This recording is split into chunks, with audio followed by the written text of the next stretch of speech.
Let's go.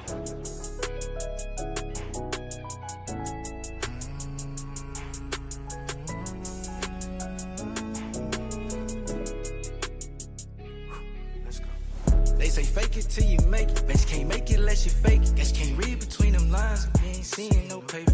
I told her she was fine, but I still couldn't pay her. Even if I was a reverend, I still couldn't save her. Back to back, I stuffed that split from trying to stay elevated.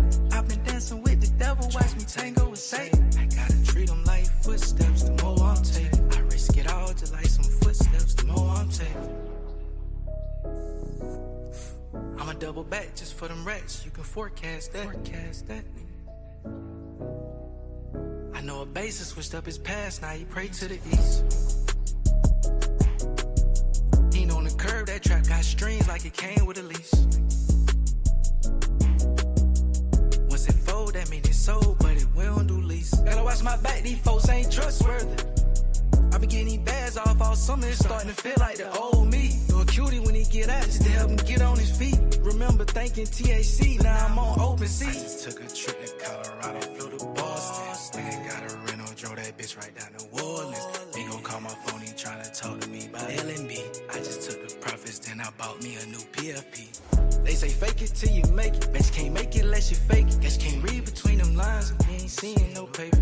I told her she was fine, but I still couldn't pay her. Even if I was a reverend, I still couldn't save her. Back to back, I stuffed that split from trying to stay elevated. I've been dancing with the devil, watch me tango with Satan. I gotta treat them like footsteps, the more I'm taking. I risk it all just like some footsteps, the more I'm taking. Hey, yo, Walcott. Thanks for the slap, Ali.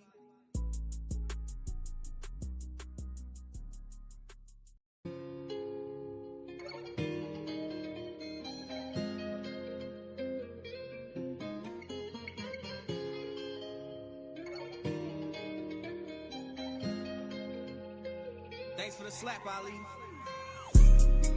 I prove it to myself before I prove that shit to you.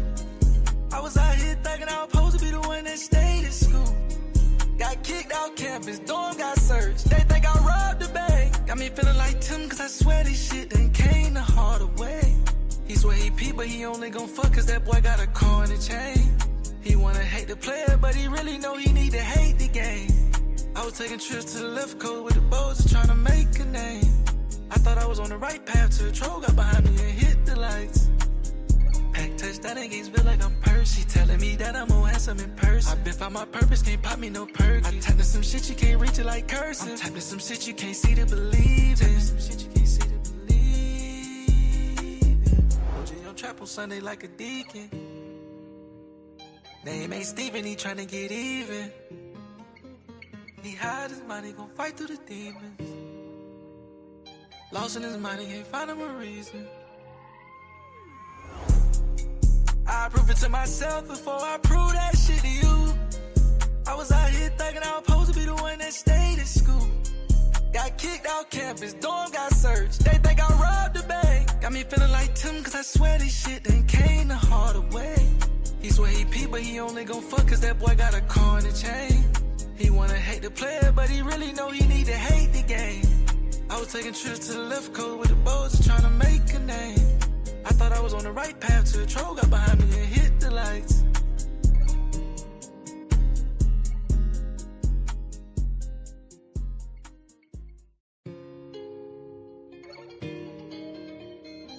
Might be that. Time on the south side, nigga trapping double parking, nigga going back out. Same ticket last time, nigga don't ask that. Catch me on 295, I'm swerving in the traffic. We ain't wanna take it, but we heard that you was taxing. Nigga pulled straight up to the bank with the laughter. We couldn't get on the same page of the chapter. I ain't talking sink water when I say I tout you. I don't need an audience when I come and clap you. I can go anywhere, I just adapt, bro. House to house, nigga, I was on a blow-up mattress. Didn't worry about changing clothes, I ain't asking. I ain't bring no camera, but I'm still by that action. I be getting money, you would think I'm flipping Zaxby's. I be blowing fire, you would think I was a dragon. I been a proper nigga, still looking for the answer. Stepping with confidence, you would think that I would prancer. Swift I'm moving, and you would think I was a dancer. Killing these niggas, and you would think that I would cancel. Rapping and dripping sauce on these bitch, they got their hands up. Know that they mad, cause they ain't think I got my bands up. Dropping these videos, I'm just trying to get my fans up. Know if he down, then on the way, I put my mans up. Always been really about my money, ain't no land up. time on the south side. Nigga trapping double parking, nigga going back out. Same ticket last time, nigga don't ask that. Catch me on 295, I'm swerving in the traffic. We ain't wanna take it, but we heard that you was taxing. Nigga pulled straight up to the bank with the laughter. We couldn't get on the same page of the chapter. I ain't talking sink water when I say I tout you. I can't go until I run out. Ay, we bring the sticks when the sun up. Ay, we shoot them sticks when the sun down. You ain't from here, then don't come around. Ay, these nigga hoes, that's the punchline. My dog gon' come through in the clutch line.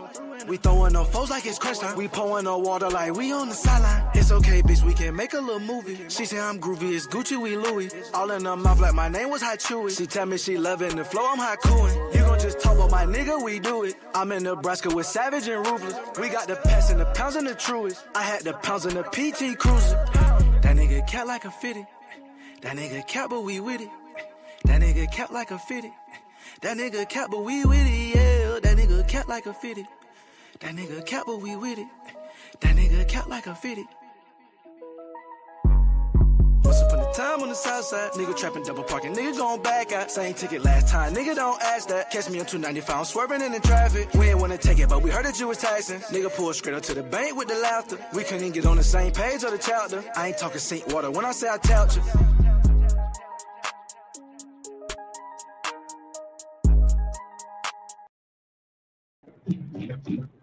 So the bitch said, I ain't even talking about this thing.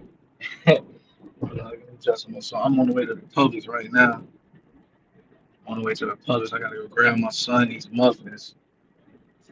This little bougie ass they only eat the little Debbie muffins.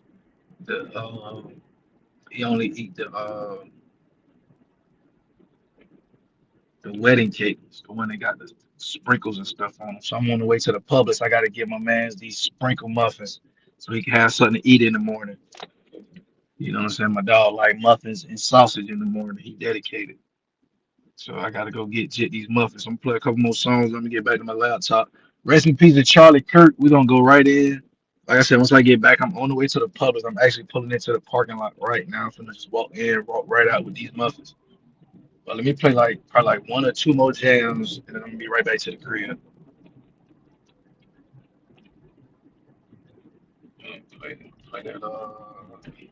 That'd be the same. Quick. Money XO, let's get it. Thanks for the slap, Ali.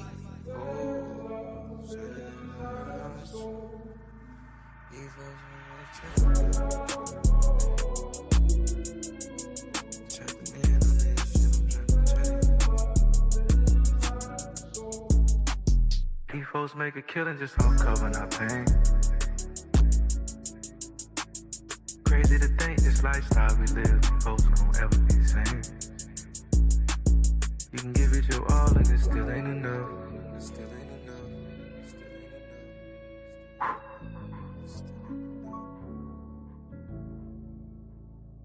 Late nights having dreams and no jumper. Heard he tryna make a name, instead he got an inmate number. Fucked up by the cars with the niggas Mustang never shuffle. He know if he maximize his grind, he could turn to a stunner. He mastermind getting swift, that nigga turned to a track star. First he was catching rides, then he turned to a NASCAR. I know a nigga turned 26, y'all is still hitting licks. One thing about it, that's for sure, he finna take his gist. He know he facing 2 to 5, but he ain't no lottery pick. Quarterback the whole play on the ground, he thought it was Michael Vick. He did it all for a good cause, nigga thought he was capping it. Now he paying off lawyers and praying to get through all kind of shit. I gotta tell you the truth, cause I know you don't hear it often. I know a preacher mixed the white and green like he was from Boston. Early bird having the worm, I'm tapping in with the bosses. What you know about using margin, what you know about them losses. I'm 10x and gotta pay back an 80 piece. I'ma double down, I don't need nobody to manage me. This ain't financial advice, but I keep some XRP. These folks make a killing just on covering our pain. Crazy to think this lifestyle we live, folks won't ever be the same. You can give it your all and it still ain't enough.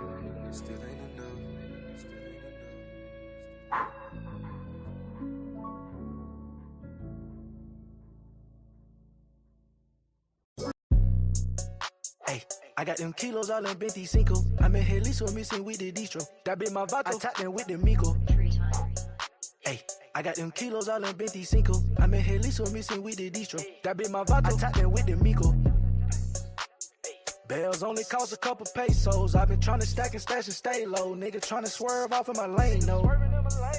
5 bitches, 2 niggas, that's a good ratio. I ain't worried about that little bitch she playing, no. I ain't worried about that little bitch she playing, no. These niggas play on Smallville, Clark Kent, how they saving hoes. I ain't worried about none but them pesos. I'ma bag it up until the case closed, nigga. Bag it up, nigga. When you really bout it, gotta lay low. Nigga moving real presidential. Niggas need counseling, they moving like councilmen.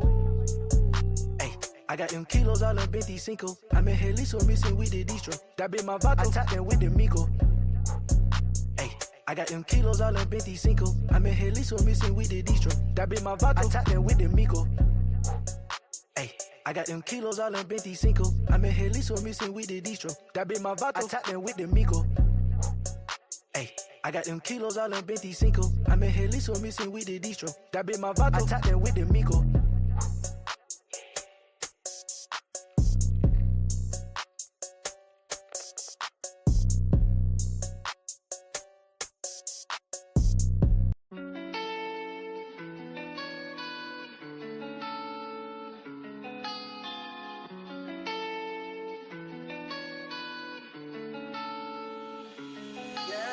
Help me, help me.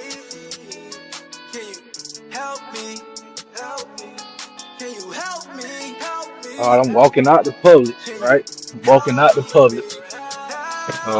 Only about 10 more minutes, man. You know, black people 10 minutes really might be 20. No, I shouldn't extend it back. This what happens when your girl tell you last minute, go get something from the store. Yeah, I'm blaming it on my girl. Push up. What's going on though? Drop this track real quick. I'm gonna have to play a couple more. Damn, I should have just pushed my shit back my start time. Like, I don't like playing a million fucking songs. This ain't goddamn the club. This ain't the motherfucking club.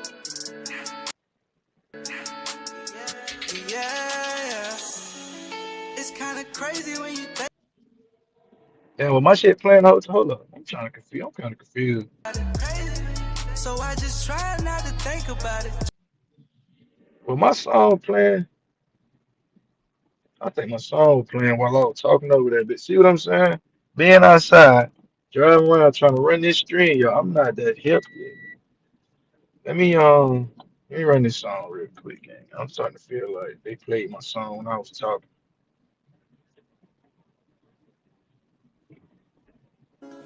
She said it, where she live at.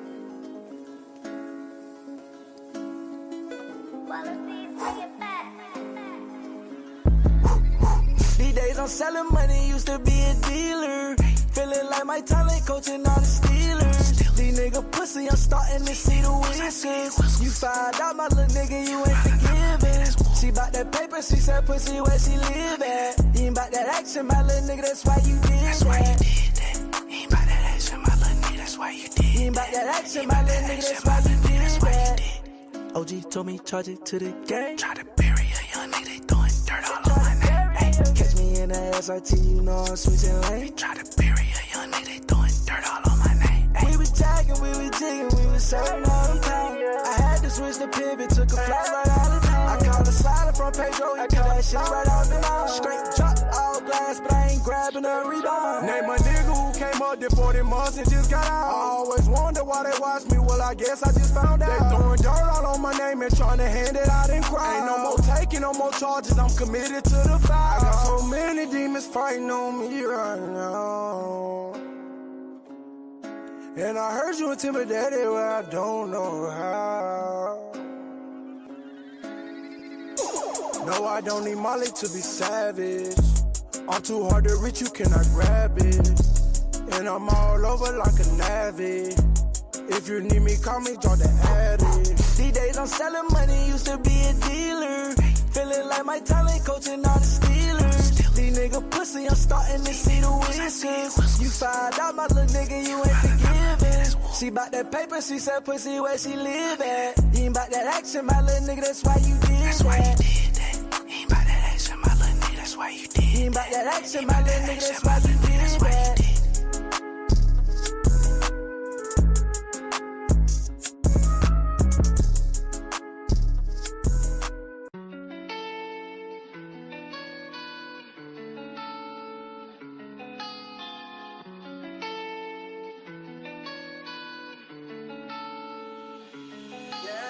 help me, help me.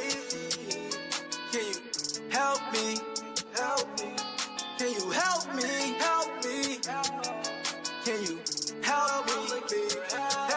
I'm on a whole different level. Dig a hole with a shovel. Did a bit with the devil. Now I know your weakness. You don't believe in this realm unless you see for yourself. But they got evidence that couldn't prove. There was no man on the moon. Watching this poisonous food. I can't believe what I see. That's why it's all safety. I'm like, help me. Can you help me? I think this government is drugging us.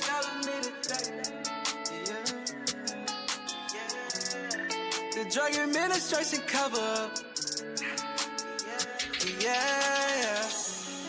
It's kinda crazy when you think about it. So I just try not to think about it. I smoke that gas until I'm out my body. I pop a Addy and I pop a Molly. I'm doing things. I'm switching lanes. I'm taking real deal risks. For them 100 band trips. I heard that bitch was thinking about me. But I'm focused on the vision. I need the revenue. My bad, did I not mention? I need the revenue. I'm only focused on my mission. I got 2020. I'm perfect stepping like I went to Princeton. Can't fuck with pussies, you can keep your distance. I tried to tell him, but he didn't listen. I tried to lace him, but he didn't. I'm on a whole different level. Dig a hole with a shovel. Did a bit with the devil. Now I know your weakness. You don't believe in this realm unless you see for yourself. But they got evidence that couldn't prove. There was no man on the moon. Watching this poisonous food. I can't believe what I see. That's why it's all safety. I'm like, help me. Can you help me? My cousin doing 7 in the prison.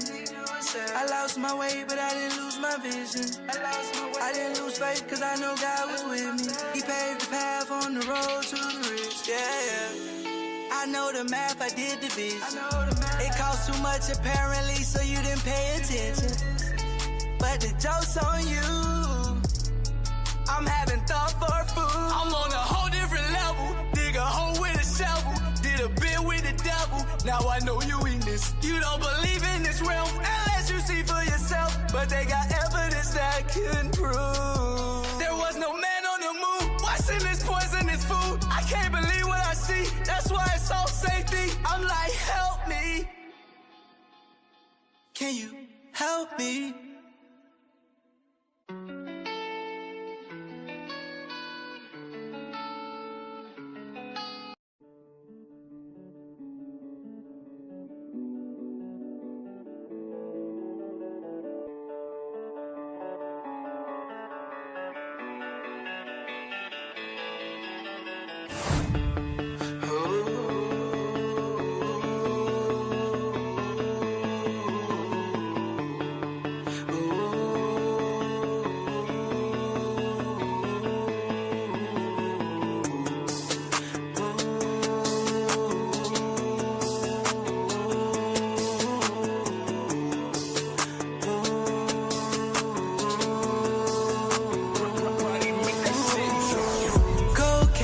Residue from last night.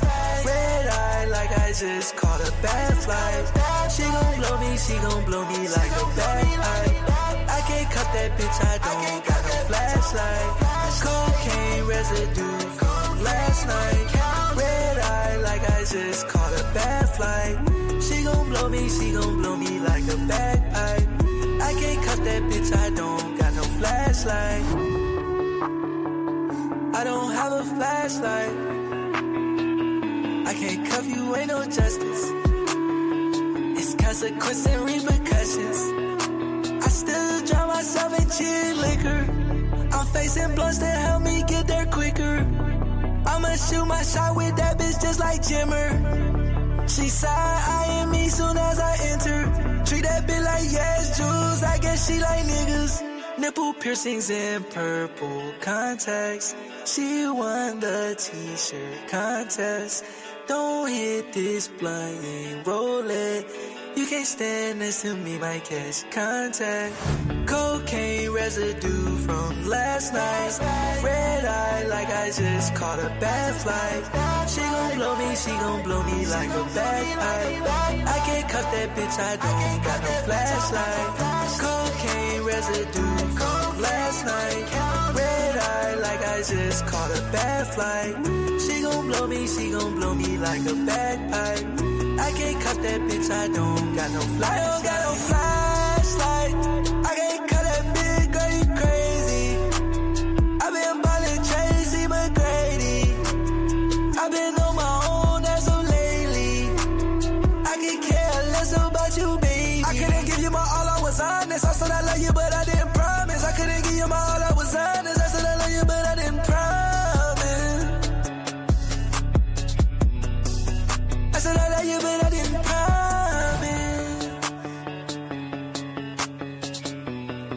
She dancing just like she working at Honest.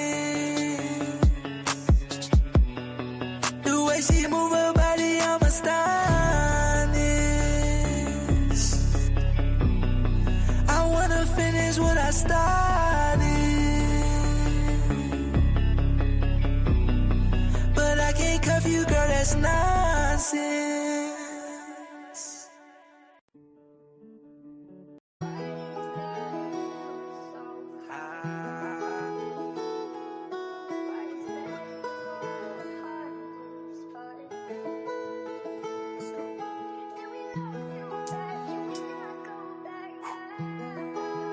Thanks for the slap, Ali.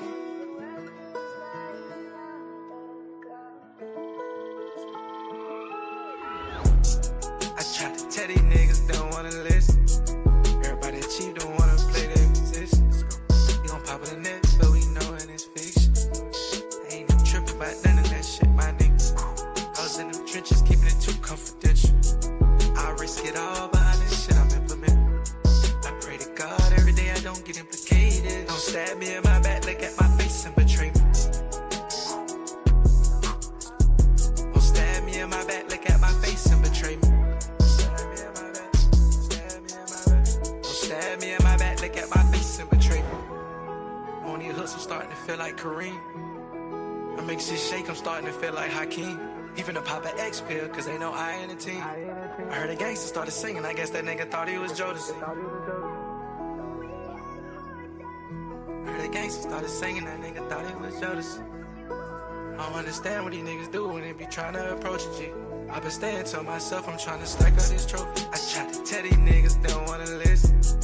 Everybody cheap don't wanna play their position. You gon' pop in the net, but we knowin' it's fiction. I ain't even trippin' about none of that shit, my nigga.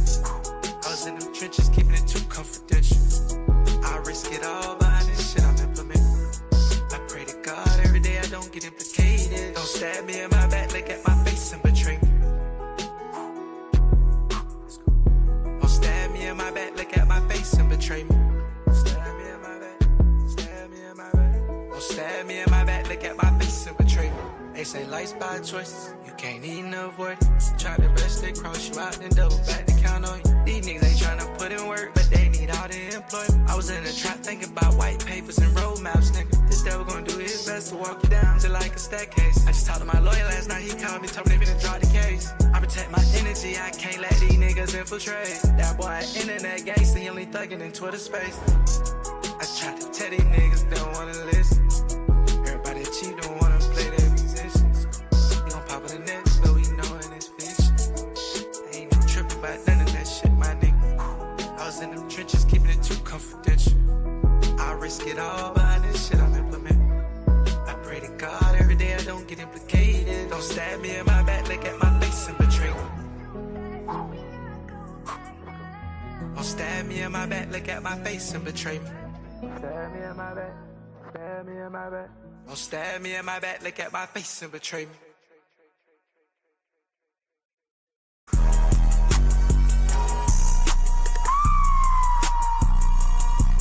Let's go. On your ass, fuck nigga. I ain't finna wait no time. Let go, let go. Hey, I I can't keep listening to dude. I heard you shadow ban my nigga cause you out this bitch faking views. You broke as fuck in this bitch, probably dropped out of school. Now you on this bitch tryna go viral off faking news. He do this shit for clout, that's why he got to read this shit in his videos. These niggas ain't even big enough, that's why I draw subliminals. These niggas ain't even big enough, that's why I draw subliminals. You just a pseudo-coon. Hey, most of these niggas broken and illiterate, they can't even read the room. He say the Vikings black, my niggas sound like a damn fool. Everything you got came from a white man, that's BYU. You just a Jehovah's Witness and Mormonite. He think that he a Jacobite, but this nigga think he a Lamanite.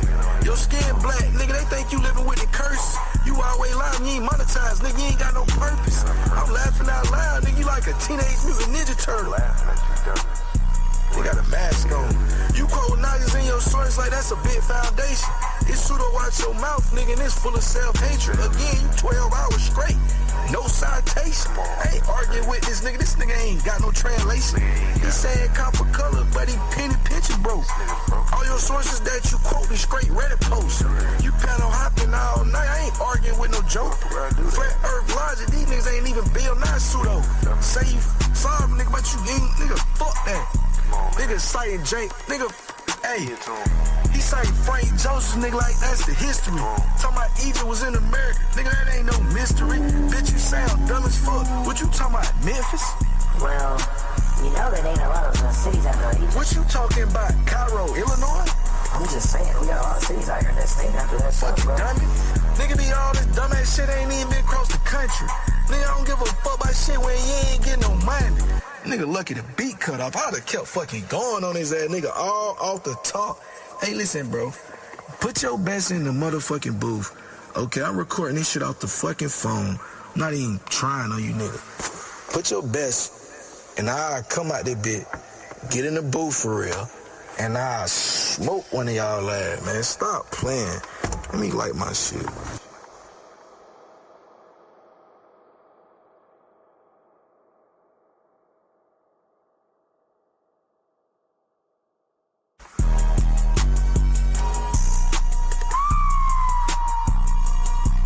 Let's go. On your ass, fuck, nigga. Yeah.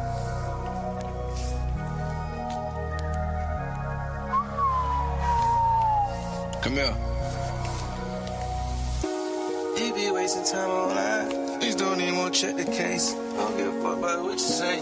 These niggas broke on Session 8.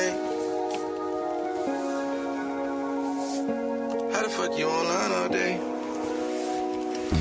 Nigga push up trying to get to the fact. These niggas trying to cap. I don't give a fuck about what you said. Nigga, you need to adapt. Damn, Obi. Better bring a fucking source. Hey. Call them cheap gossip boy, these niggas online with no trial ties. Say you Indian, then take a DNA test, you know it don't lie. You plan on hopping all day long, you out this bitch just trying to chase the views. You faking debates, you ducking the smoke, we can't even fuck with you. Every chat room full of the bots, my nigga, we know that's just a dead crowd. How you claiming you revolution, but you just broke and loud. Sean P waiting for debate, but you scared out this bitch to address the facts. This ain't no movement, nigga, I'm trying to tell you this just a Reddit thread at best. Hey, hey, hey, hey, hey, it's just a Reddit thread at best. Hey, come here. You faking views, you faking proof, you faking tribes, you faking facts. I can't fuck with none of that shit you said, my nigga, it's all cap. Every stream is sound the same. That's just some old cat recycle. Everything you say the same. I can't even fuck with your idols. So you woke, but your sources, they all inspired. It's an old ass coat with no source, you need to just retire. He say Egypt was in the Rockets, boy, you need to start the capping. You got that shit from Horace Butler, my nigga, ain't even finna rap with you. You taking maps up out of context, and I told it for me go in your captions. Every day is just a lie, that's why your camera off, you a bad actor. He just do this shit for YouTube clicks, he really a non-factor. He talking about everybody else is Neanderthal, but he the one RH factor. He keep yelling he aboriginal and I don't know the half. You dumbass, you African American, you need to accept your path. I'm asking you for a source, but you keep trying to change all the directions. Now this nigga talking and talking and talking about some status correction. You arguing 5 hours, no receipts, that shit is not in your hand. That's an etymological fallacy, nigga, I know you don't understand. Your whole doctrine is full of YouTube clicks off Instagram. How you the fuck grown and you still following behind another grown man? You say you native, but your grandma, she from Virginia. Boy, you sound like Rachel Dolezal, nigga, you cannot change your image. It's 12 hours on the screen, but you still broke, that's a comedy. You a coat with no receipts, and I'm telling you that's apparently. Hey, it's cheap bossa boy online. These niggas online with no ties. Say you Indian, just take a DNA test, you know it don't lie. You panel hopping all day long, chasing views. You faking the bass, you dunking the smoke, we can't even fuck with you. Every chat room full of the bots, my nigga, you know that's a dead crowd. How you claiming revolutionary? You know you just broken loud. Sean P been waiting for the bait, but these niggas, they scared to address the facts. This ain't no movement, nigga, I'm telling you, this just a Reddit thread at best. Hey, this just a Reddit thread at best.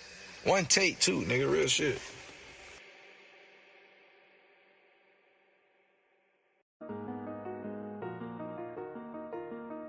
Let's go. Let's go. Hey. He an old school pseudo, we call him DJ Clueless. Ain't no motion in his circle, I thought this was a movement. Say my nigga, I thought this was a movement. I'ma keep it real, what you doing, these ain't fools. He an old school pseudo, we call him DJ Clueless. Ain't no motion in his circle, I thought this was a movement. I thought this was a movement. I thought this was a movement. You online like a prophet, but you be preaching no proof. You talking about you got a tribe, nigga, you ain't tied no rules. You screaming we ain't African, but your features say otherwise. Your whole doctrine full of memes and lies. You trying to fight history with a blog post.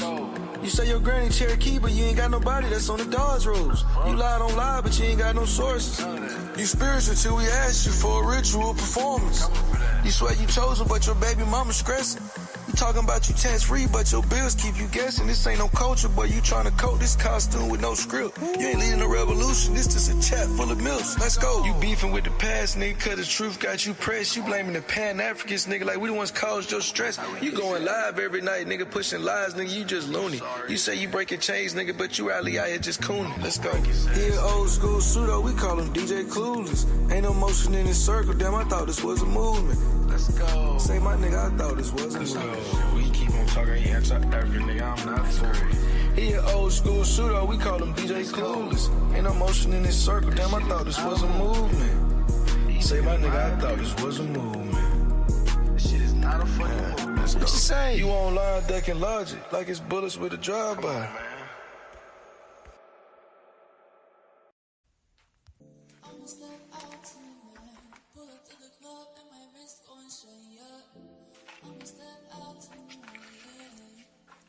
Yeah, let's go. Seem like chastising. It's the only way to get this shit done, nigga. Public baptism by the hands of lucky. Fuck you niggas talking about this kid. How you screaming we the first, but you scared to show your ancestry? How you do that? Talking loud like it's Clubhouse, but you ducking all the documentary. Why you do that? You say the tribes erase your name, nah, you never had that. We know that you the ghost with feather caps, nigga, you Zulu tribe, Choctaw Buddha. How the fuck this nigga got all that shit together? Too turned up. Dumbass nigga, you a student. I ain't never tried to let a nigga cook when he was out this bitch boring lies. I can't keep listening to your talking points, that shit get stuck in the nigga head like bad conditioner. That's why I don't go for that Everything shit. You said came from a white man in Utah like Lori Marketing. Real I don't know shit. why you keep going live at this point, this shit bad marketing. Come on, man. You tryna turn melanin into a land deed. Real shit. These niggas say they indigenous, but they ain't never got no standing. I try to let you rock, nigga, but now I'm fed up with the vibes. You been quoting Dane Calloway all night like that shit was certified. You talking copper colored, nigga, like it's a melanin time machine. You read one quote and tried to turn it into a movie scene. Ain't no treaties, no traditions, and none of that with your name on it. It's just memes and echo chambers you trying to claim on it. They say Van Sertima proved that we was here before the ships. But based off what, nigga? That's just a fancy script. They point to the Olmec head, but that ain't enough evidence. But you not indigenous, you just a degenerate. You trying to rewrite the past cause you can't deal with the evidence. the past cause you can't deal with the evidence. Leo Wiener got you fooled with some Russian notes. That ain't history, boy, that's just a TikTok hoax. Tane Calloway the prophet, nigga, that shit got you lost and found. But he ain't got no answers, he just out here to make you niggas think out loud. Every time I fact check, it's just a whole bunch of merry-go-round. You talking about the mound builders, nigga saying that shit was Morse tech. But the real trials laughing at you like, nigga, who the fuck is this reject? Pull that fictitious little shit up, nigga, you know that ain't a real character. You confusing hurt with heritage, pain with the proof. Build on a house of lies, now you camping out with no roof. You said that we ain't African, nigga, you just out here dodging the chains. But when you swap that shit with the whips and the delusion, nigga, it's all a mental exchange. You niggas trade not the same shit for the same shit. You niggas ain't saying nothing, nigga, just dumb shit. I'm tired of going back and forth with these niggas, so I had to hit the booth.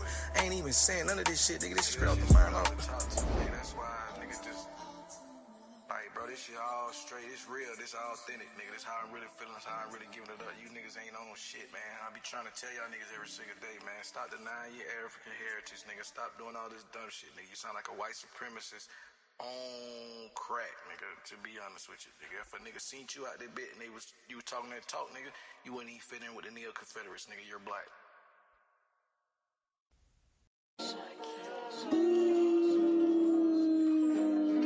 Stop playing, nigga. I'm on you niggas' head every day. Yeah, saying dumb shit, nigga. Fuck you thought this shit was, nigga. Hey, let's go. Whole panel like improv. Y'all niggas out here just making it up. Say you teaching, but you really just ranting with cheap liquor in a solo cup. You the type to screenshot with a meme, acting like this shit was peer reviewed. Caught with faking numbers, nigga, now the algorithm really scared of you. That's what they say. Whole panel like improv. Y'all niggas out here just making it up. Say you teaching, but you really just ranting with cheap liquor in a solo cup. You the type to screenshot with a meme, acting like this shit was peer reviewed. Caught with faking numbers, nigga, now the algorithm really scared of you. That's what they say. Every week a new identity. I swear this shit getting spooky. Say you travel, but you cosplaying. You a goofy playing Call of Duty. Whole time you talking about you holy, nigga, you ain't even got no morals. How the hell you talking about you royal? You ain't got no roots to the soil. You talk like you tapped in, but you sounding like a Reddit thread. Pushing Pressure John like your kin, but you need to take your fucking meds. Saying slavery ain't real, that's a broke boy flex. Buying views off a Telegram just to boost your fake real. You capping like it's a doctrine.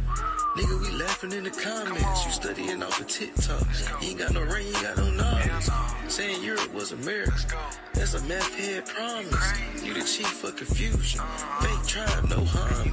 Whole panel like improv. Y'all niggas out here just making it up. Say you teaching, but you really just ranting with cheap liquor in a solo cup. You the type to screenshot with a meme, acting like this shit was peer reviewed. Caught with faking numbers, nigga, now the algorithm really scared of you. That's what they say. Whole panel like improv. Y'all niggas out here just making it up. Say you teaching, but you really just ranting with cheap liquor in a solo cup. You the type to screenshot with a meme, acting like this shit was peer reviewed. Caught with faking numbers, nigga, now the algorithm really scared of you. That's what they say.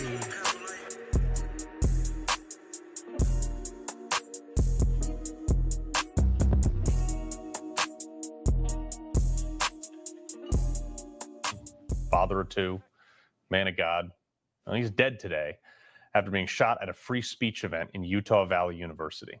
This guy commanded a bigger presence among the youth of America than I think probably anybody else, arguably delivering a substantial portion of the president's vote in that demographic.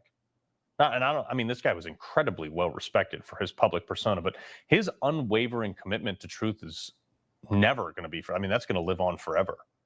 He was a common figure at basically every single Trump event. He was somewhat regular on this network. Almost everyone here at Newsmax knew him in some way, shape, or form. I mean, it's for all of us here, we were standing around before this show, before all the other shows, right when this happened, looking at each other in disbelief. It's surreal that we're reporting on this. And as of now, that shooter's still at large.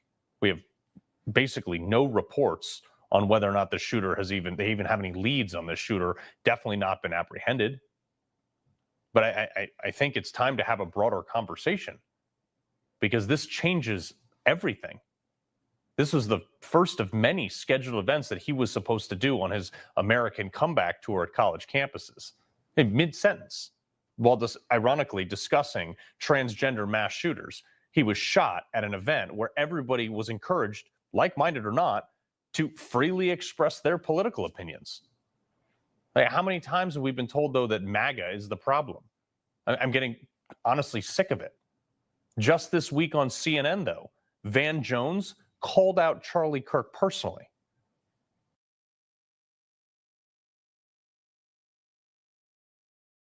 Is your body telling you something? You know, there's more than 80 million Americans living with joint pain every day. The good news is you do not. Someone like Charlie Kirk, he should be ashamed of himself. No one mentioned the word race, white, black, or anything except him. Yeah, that's what we're dealing with here. No Republicans have tried to assassinate Democrats in the last 18 months that I know of. We're not the problem. People like Van Jones are. I seem to remember two deranged leftists who tried and planned to assassinate Donald Trump, and now someone just assassinated Charlie Kirk for free speech. One of MAGA's most prominent, outspoken surrogates. This is not how a civilized society acts. The left is a problem. It doesn't have a problem. They are the problem. Because every time something like this happens with a conservative victim, or in the case of even the North Carolina woman who had no known political leanings, who was killed, murdered, at best, there's some lackadaisical response. There's no mass condemnation of political or racial violence. And if there is, it comes with some sort of caveat. It's unbelievable. I'm done tiptoeing around this issue. Another person is dead. I knew Charlie Kirk personally. I mean, we weren't best friends, but I knew him fairly well. I've spoken at events with him similar to this. I mean, like, a lot of us were sitting downstairs before the show thinking that could have been us. That could have been one of us. Any other host at this network who associates with him. The left lectures us about saving democracy at every corner, yet it's members of their party who's trying and succeeding, as we saw today, in assassinating opposing voices, which is like the fundamental principle that behind the democracy that elects our constitutional republic. Yeah, unlike the left, I'm not jumping to like irrational or emotional conclusions for, I'm not even jumping to legislation here, but rather we need a cultural shift. I mean, this type of stuff radicalizes people. Like, how many conservatives are nervous about this? I am. I carry a gun and I'm nervous about this stuff. America needs to cast away, like America, society at large. You need to cast away, berate, single out, report people who even remotely justify this.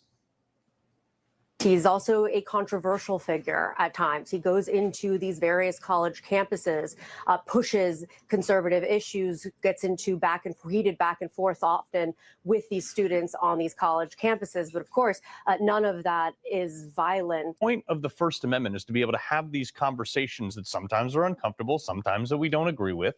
The point of this type of violence is to shut this event that was signed against Charlie Kirk.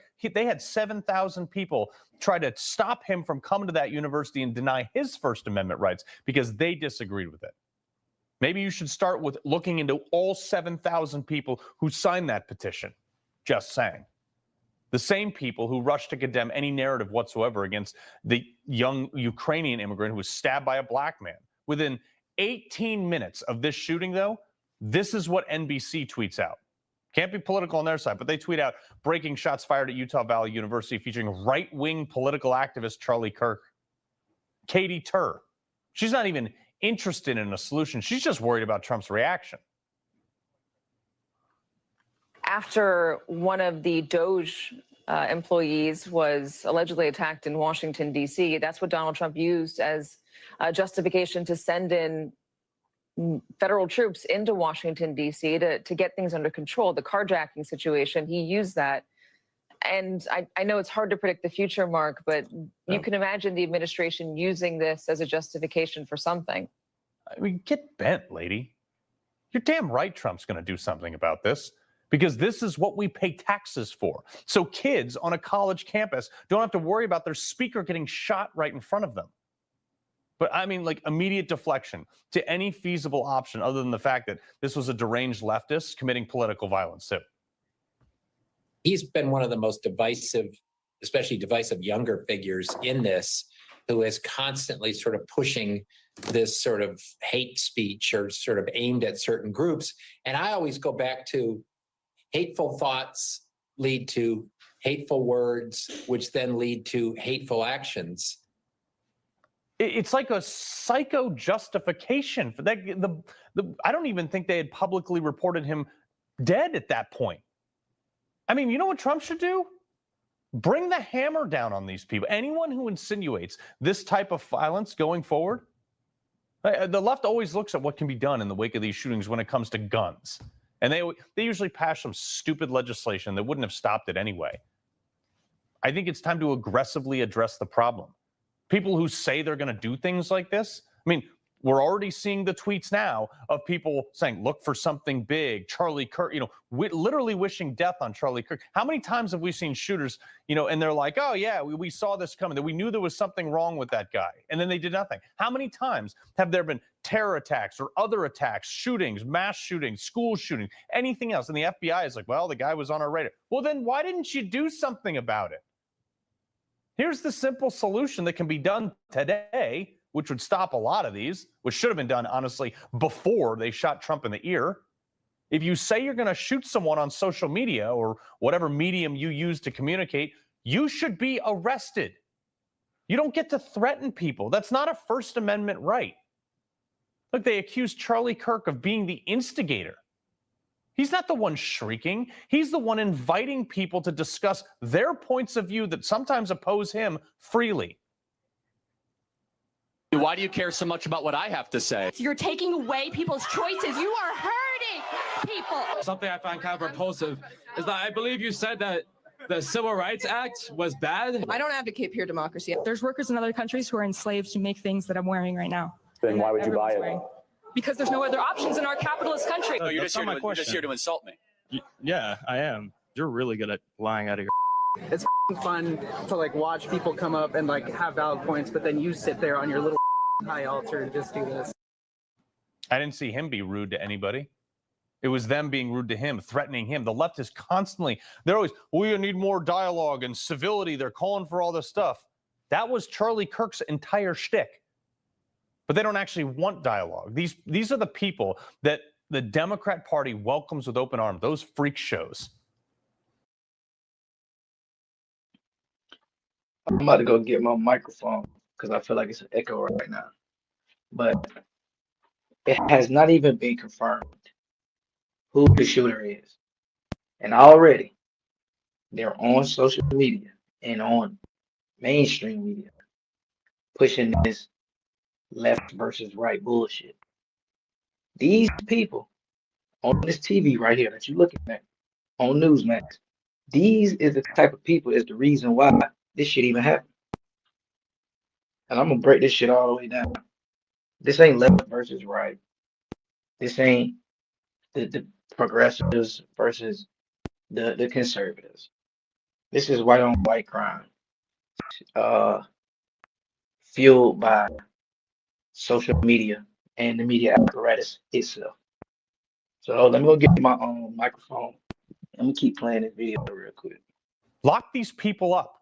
Doesn't violate any constitutional rights if you're making threats. It doesn't negatively affect the rest of us law-abiding citizens like the left proposals. It addresses the problem. But the real solution has got to come from the left's own party.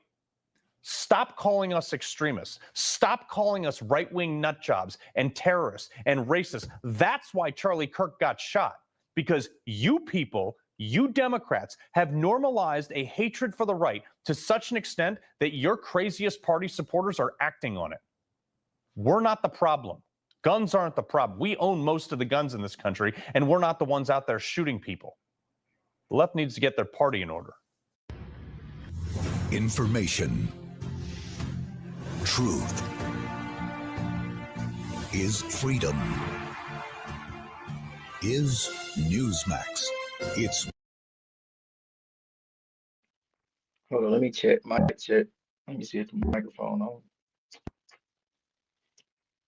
Yeah. That bit on mic check. No, it's not. Man, what's up with this microphone? I'm gonna take this whole back. I'm plug you up, Jet. See, that's what I'm saying. I'm taking this shit back. See, that's what I can get. And see, I see why they was boycotting Target. That's what my black ass get. I bought a microphone from Target. Now that bitch ain't working. I knew my black ass shouldn't have bought that shit. That's what I get. The ancestors told me not to buy that shit. My stupid ass. Yeah, the ancestors told me that shit. But salute, shout out to oh they say I'm burping. Hold on. See? They say I'm burping. I'm still burping. See, that's that Target microphone. See, the Lord told me not to go to Target. I'm still burping, melanated. She said I'm better now. That don't mean I'm good. That just mean I'm better.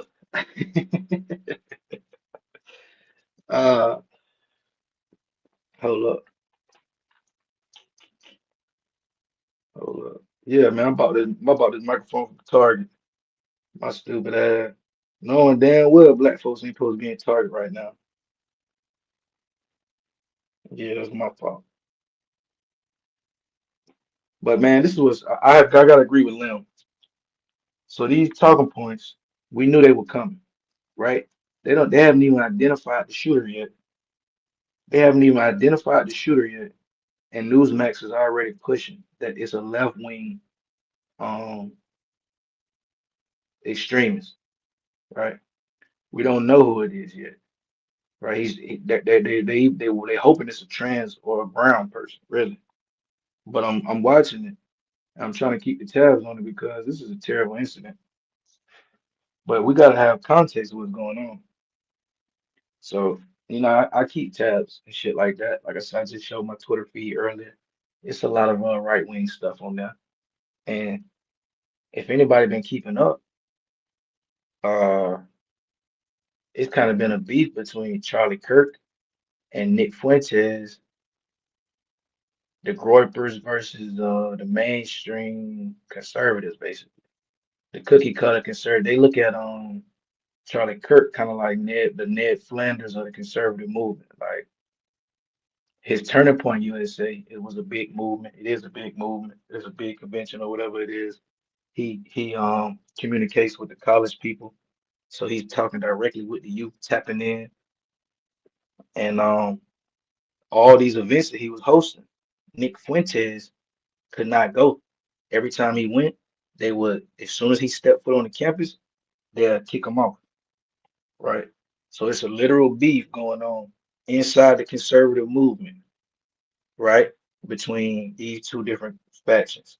They also beefing over the fact that Charlie Kirk is all the way behind Trump and all the way behind Israel in this whole dynamic, while Nick Fuentes and others on the right who are a little bit more extreme in their position, they have been going against Trump, going against Charlie Kirk, going against Israel's backing because they feeling like it's not enough America first on their agenda, right? They saying that there's not America first agenda, so it's been a divide in that little community. So me being on the outside looking in and I'm knowing the dynamics, why is it not assumed that it could be somebody on the right, so a Charlie Kirk hater? Because Charlie Kirk got haters on the right side. Like I said, these Nick Fuentes, these groypers, they come deep. I just had a live stream earlier today. I never ever in my life had more than 20 people in a live stream. Right? Never in my life had more than 20 people in a live stream, except maybe one time when I had like 8 people on the panel, like not a coincidence of Sean P and shit like that. I had like 28 people in the live stream today. All these white dudes showing up, dropping the hard ERs in my chat, all because I put Nick Fuentes in the title, right? So these people are dedicated, okay? They see his name, they showing up. So to just automatically assume it's somebody on the left, that's complete posturing.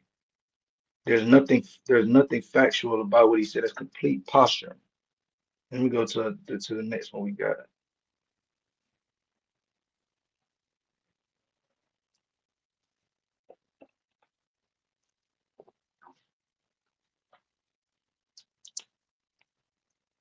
They don't believe how toxic this is. If you're still using a plastic or wooden cutting board, you need to hear this. I never post stuff like this. All right, everyone, you are watching live now from Fox again. We appreciate everyone continuing to join us during this breaking news of Charlie Kirk, dead at the age of 31, shot and killed at a rally in Utah. And now we are learning that the suspect, well, there is no suspect right now under custody because the police says they had someone detained. They were questioning that person, but that person has now been released. So that is the new information that we have. It's been really a back and forth between the FBI, the local police officials there on the ground, and we are still waiting for more of a clear direction from this investigation. But this was the moments just a little bit ago, and the governor as well as the police giving their update and saying at the time that they did have someone detained, but unfortunately, that is not true anymore. That person has now been released. So we will keep an eye on this for you right here on Live Now from Fox. All right, moving on. I want to take you now out to the White House because we are getting word that we have some video now of President Trump with a recorded statement on the passing of Charlie Kirk. Let's listen in. To my great fellow Americans, I am filled with grief and anger at the heinous assassination of Charlie Kirk on a college campus in Utah. Charlie inspired millions, and tonight, all who knew him and loved him are united in shock and horror. Charlie was a patriot who devoted his life to the cause of open debate and the country that he loved so much, the United States of America. He fought for liberty, democracy, justice, and the American people. He's a martyr for truth and freedom, and there's never been anyone who was so respected by youth.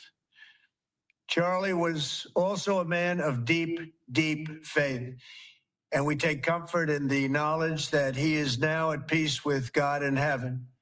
Our prayers are with his wife, Erica, the two young, beloved children, and his entire family, who he loved more than anything in the world. We ask God to watch over them in this terrible hour of heartache and pain. This is a dark moment for America. Charlie Kirk traveled the nation, joyfully engaging with everyone interested in good faith debate. His mission was to bring young people into the political process, which he did better than anybody ever, to share his love of country and to spread the simple words of common sense. On campuses nationwide, he championed his ideas with courage, logic, humor, and grace. It's a long past time for all Americans and the media to confront the fact that violence and murder are the tragic consequence of demonizing those with whom you disagree day after day, year after year, in the most hateful and despicable way possible. For years, those on the radical left have compared wonderful Americans like Charlie to Nazis and the world's worst mass murderers and criminals.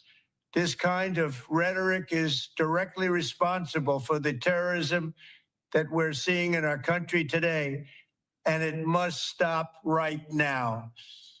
My administration will find each and every one of those who contributed to this atrocity and to other political violence, including the organizations that fund it and support it, as well as those who go after our judges, law enforcement officials, and everyone else who brings order to our country. From the attack on my life in Butler, Pennsylvania last year. He's struggling. Hope my mic's still working. He sounds like he's struggling. They say that boy down there see now. Yeah, that's what they saying about your boy. They saying he getting up there. But he ain't gonna let Charlie go out in vain. See, Trump and Charlie was real cool. Trump and Charlie, they real cool, right? When the whole Epstein Files fiasco first started popping off, and everybody on the right was trying to speak out against him. He had a conversation. He called Charlie Kirk, Charlie Kirk came out the next day and was like, I just got off the phone with President Trump. We gon' we gonna take we're gonna let the DOJ take the reins and we gonna follow suit. He basically he went right in line. So Trump ain't gonna play by this, bro. Whoever committed these atrocities, like he said, he gonna prosecute you to the fullest extent of the law, right? And he got to because it's gonna be a bad look for everybody in his camp if he don't, right? It's gonna be a bad look for everybody in his camp if he don't, because Charlie Kirk was his like how we say, like it was his way to the streets. Like Charlie If Kirk was you're a in wine them lover, this is the best package you could ever get. Charlie Kirk was in them colleges, right? He had the youth. He was tapping in, even though they arguing back and forth. He have a direct line to the college, to the youth, to for Trump. That's golden, right? That's golden. This is supposed to be Epstein night, but rest in peace, Charlie Kirk. You know what I'm saying?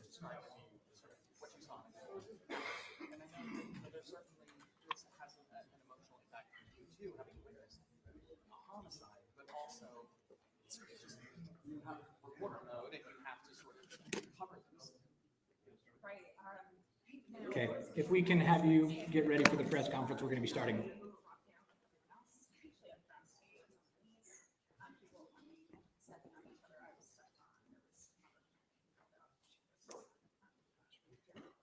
Good afternoon, ladies and gentlemen. Thank you for being here. At this press conference, we will first hear from Utah Department of Public Safety Commissioner Bo Mason. Then we'll hear from the FBI Special Agent in Charge, Robert Bowles. We'll then hear from Utah Valley University Vice President Val Peterson, who's been in touch with President Jimenez. And then we'll hear from Governor Cox. I'll turn the time over to Commissioner Mason.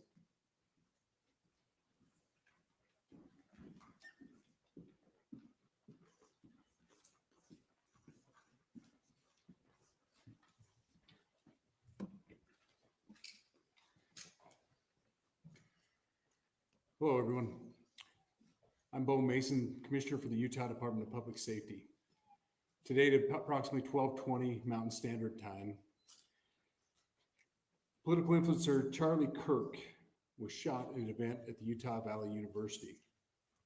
He was taken by private vehicle to Timpanogos Hospital, where he later passed. The Utah Department of Public Safety will be co-leading this criminal investigation to find this killer, along with the Federal Bureau of Investigation. We are working in unison with the County Sheriff's Office, the local police department, and the University Police Department, all of which have been very cooperative and fully engaged in this process. It's safe to say that the shooter's not Mexican, because they would have caught his ass already. After we identified that he did not match the shooting suspect and was not an accurate person of interest. However, he has been booked into the county jail. We identified that he did not match the shooting suspect and was not an accurate person of interest. However, he has been booked into the county jail by Utah Valley University Police Department for obstruction of justice. We do still have an active investigation for the person of interest. This incident occurred with a large crowd around. There was one shot fired and one victim. While the suspect is at large, we believe this was a targeted attack towards one individual. This is a tragic moment in our state and in our country. As we heal, we encourage everyone who is struggling with news of the incident to call 988, our state mental health crisis line. In addition to that, our partners with the FBI will also be discussing other ways we can communicate through the public for tips and other information. Thank you. So it's safe to say he's not Mexican because they have not caught him. They said it was one shot, one target, one casualty. So it wasn't no switches, no ARP, no Draco. So it's safe to say it probably wasn't a nigga.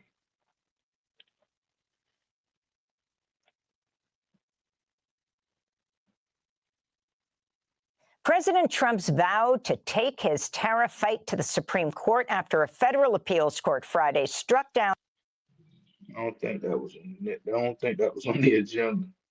Hang on, I think I'm in the wrong. Welcome to Democracy Now!, democracynow.org. They just in Democracy Now! I know that ain't in my motherfucking watch laters. They just running my shit through the ringer. Hold up, gang. Gotta stay swift. Let me go back to my shit. Hold up, what's going on here?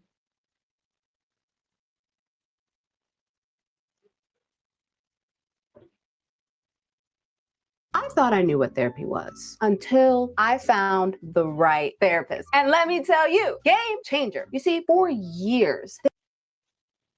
Hey, you know I ain't lying, bro. You feel me? You know I ain't lying. Ain't no switch, no ARP. It's safe to say we know who it be. Just conversations in the therapy room. Then I found a therapist who actually gave me homework. And not the type of homework. All right, we're going to turn to the Epstein story now. The White House continues to insist that the story is a hoax, specifically only that Trump's signature in the birthday book was a hoax, but that not all of it is a hoax, but the entire thing is also kind of a hoax. So here's what they had to say. What is the theory, since these documents came from the Epstein estate? Who is, I guess, in your view, faking these documents? I did not say the documents are a hoax. I said the entire narrative surrounding Jeffrey Epstein right now that is absorbing many of the liberal cable channels on television is a hoax that is being perpetuated by opportunistic Democrats like Ro Khanna and the others whom you saw on that press conference outside of Capitol Hill, who are trying to push this hoax against the president of the United States. What exactly is the hoax? I'm just trying to understand what's fake. What's fake is not the documents. The hoax is the Democrats pretending to care about victims of crime when they do not care about victims of crime, when they have done nothing to solve crimes, when they have done nothing to lock up child pedophiles and child rapists across the country, and when they are now using victims as political props to try and, again, smear the president of the United States and drag on this. Really, bitch. Really. You mean like how y'all been doing for the past 10 years? Talking about draining the swamp? She can't be serious. She be getting on my nerve. She worse than and I don't know, the last two been bad. The black chick for Biden, she was terrible. I can't even remember her name. She was terrible. And then the lady before her, the fat white lady, she was garbage. The one that was for Trump. Like these press secretaries, they are pieces of shit. I think that's what she is. She the press secretary.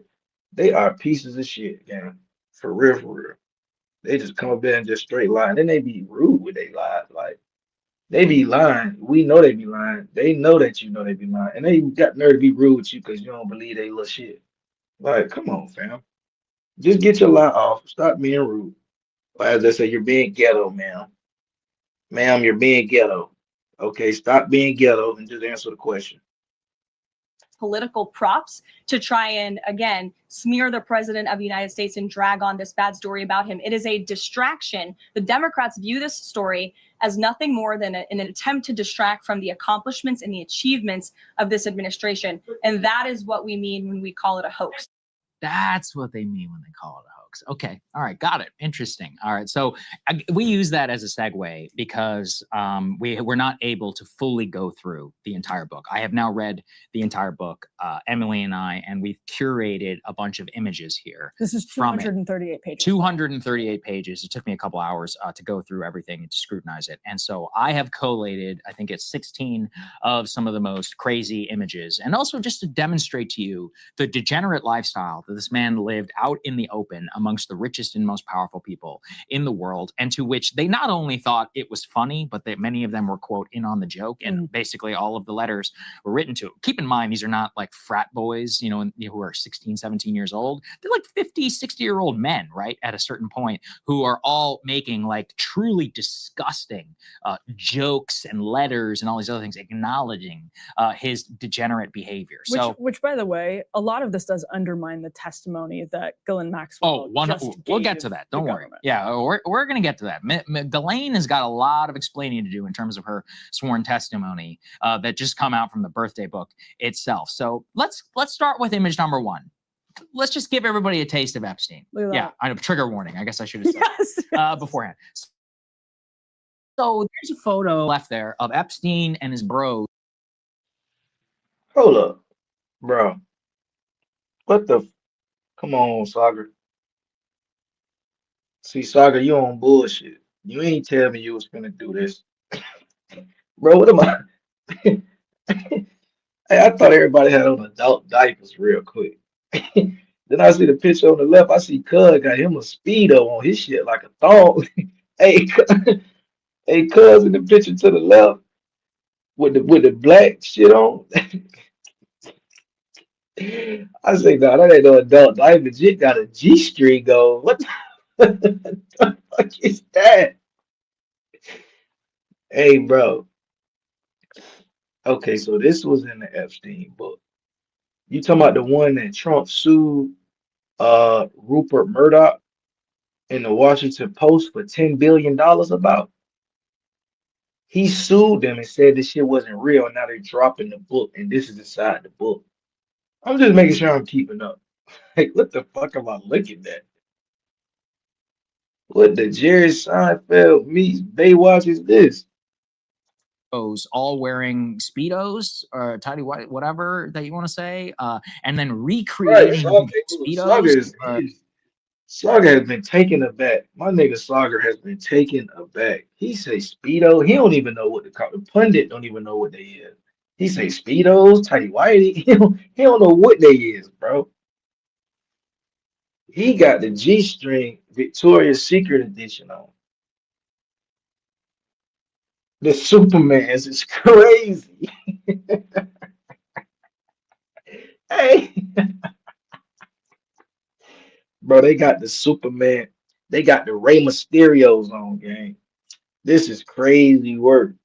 Let me let my nigga Saga get his shit off. This is crazy. A taste of Epstein. Yeah, I know, trigger warning. I guess I should have said beforehand. So there's a photo on the left there of Epstein and his bros all wearing Speedos or tidy white, whatever that you want to say, and then recreating the image together. Shout out to the guy on the right who actually did keep his boxers on for the recreation image where Epstein just, hanging out with the guys together, recreating images some 30 years later. That was a recreate ADs. Oh, hell no. Hold up. So these boys did their own little Vogue shoot on the island. See, I knew it was some nefarious shit going on.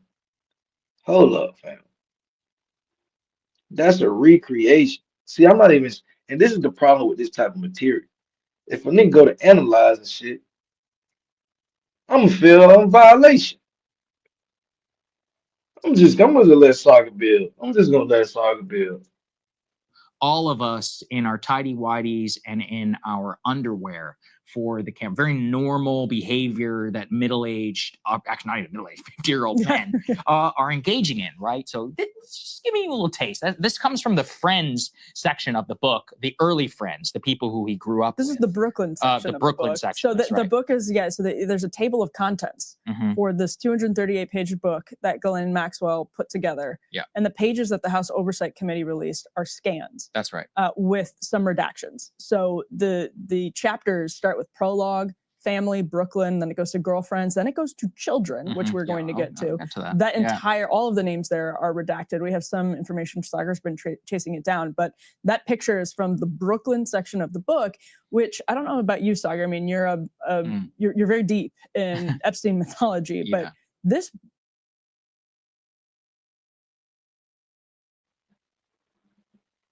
Shout out to Breaking Points.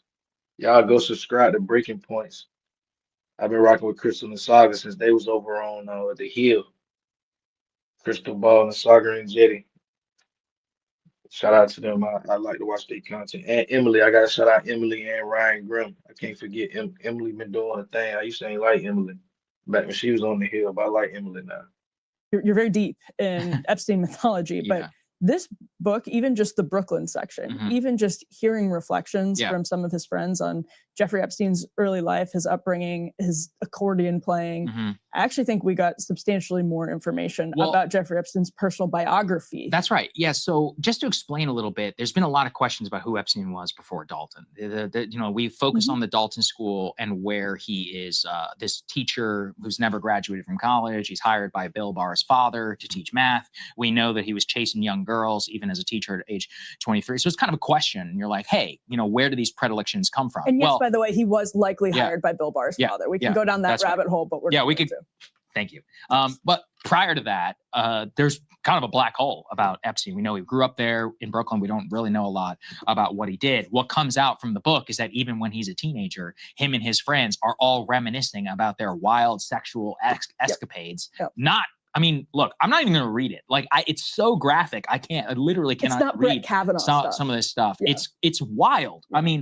And it's one of those where you're like, oh, so even as a teenager, you and your friends were engaged in like very predatory, creepy behavior. I'm going to get to some of the images just to show you guys some of the jokes that they were throwing around. I did think it was important.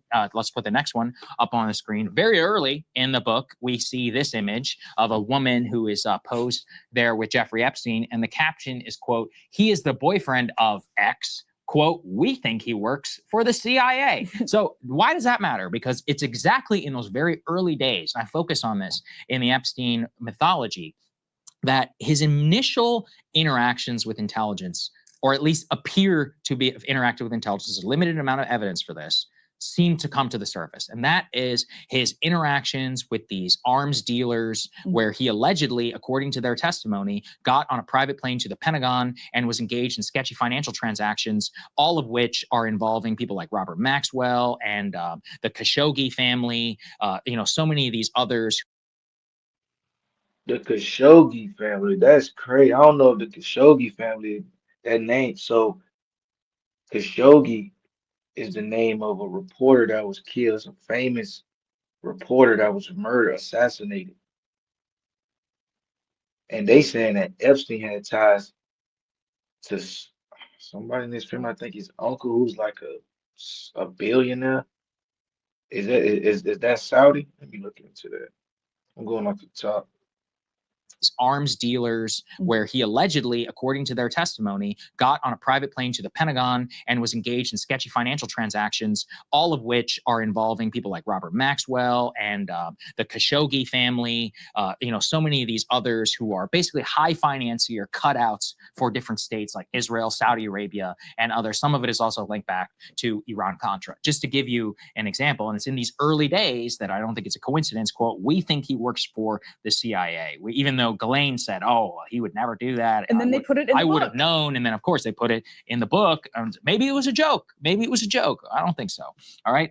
So let's continue, shall we? To the children's section of the book, again, where these predilections are just like out in the open. I literally don't even know. I don't have any words for this stuff. Like, it's like, here comes the bride, all dressed in white. Where's the groom and his ladies?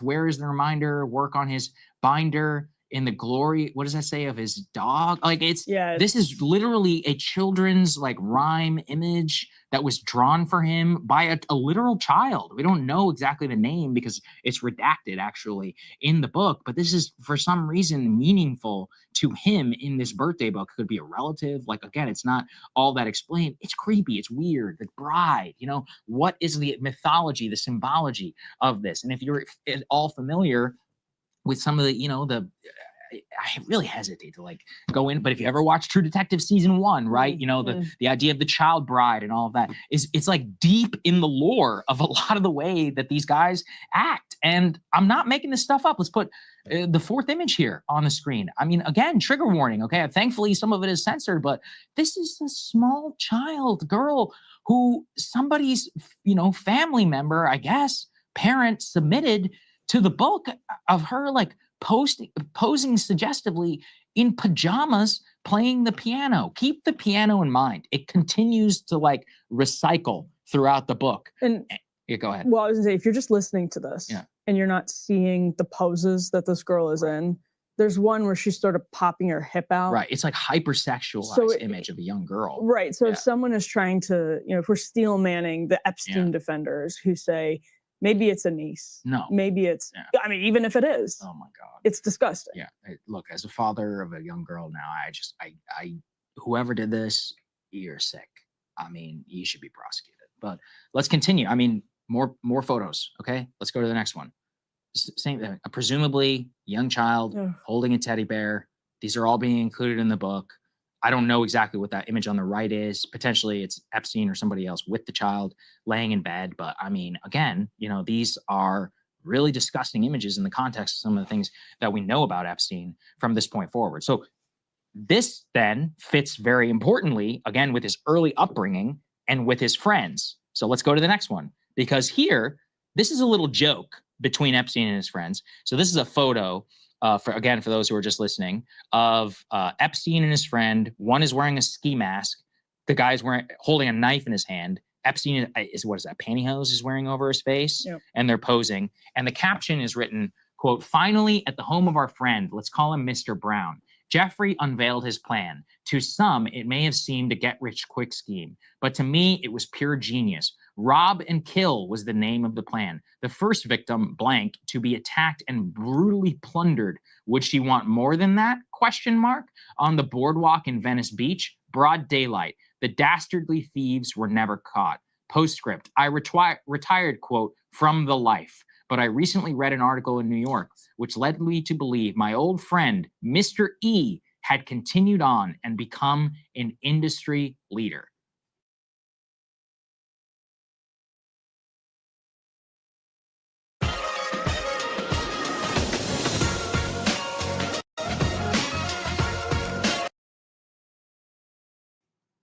I just look, I know it was a different time. It's 2000. I mean, I was alive in 2003, so were you. I don't think it was all that different. I think that's I don't think there's an innocent explanation for this.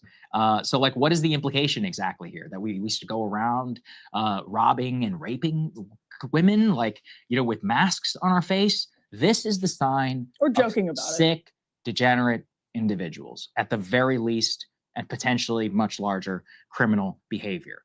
And it's that context of who he was amongst all of his friends and others, which becomes relevant as we start to get into the richest and most powerful people in the world, which gets to our next one. Let's put it up there, please, on the screen. So here we have a letter. On the occasion of Jeffrey Epstein's 50th birthday, a VF, I haven't fully deciphered this. It says, There's a key in the book, the Vanity Fair. all right, so vanity, okay, that's what it is. All right. So VFPC is something to be. A VFPC is something to see. A liver, a lover, a Jeff, a Jeffrey. Let's all give a cheer, for today is his 50.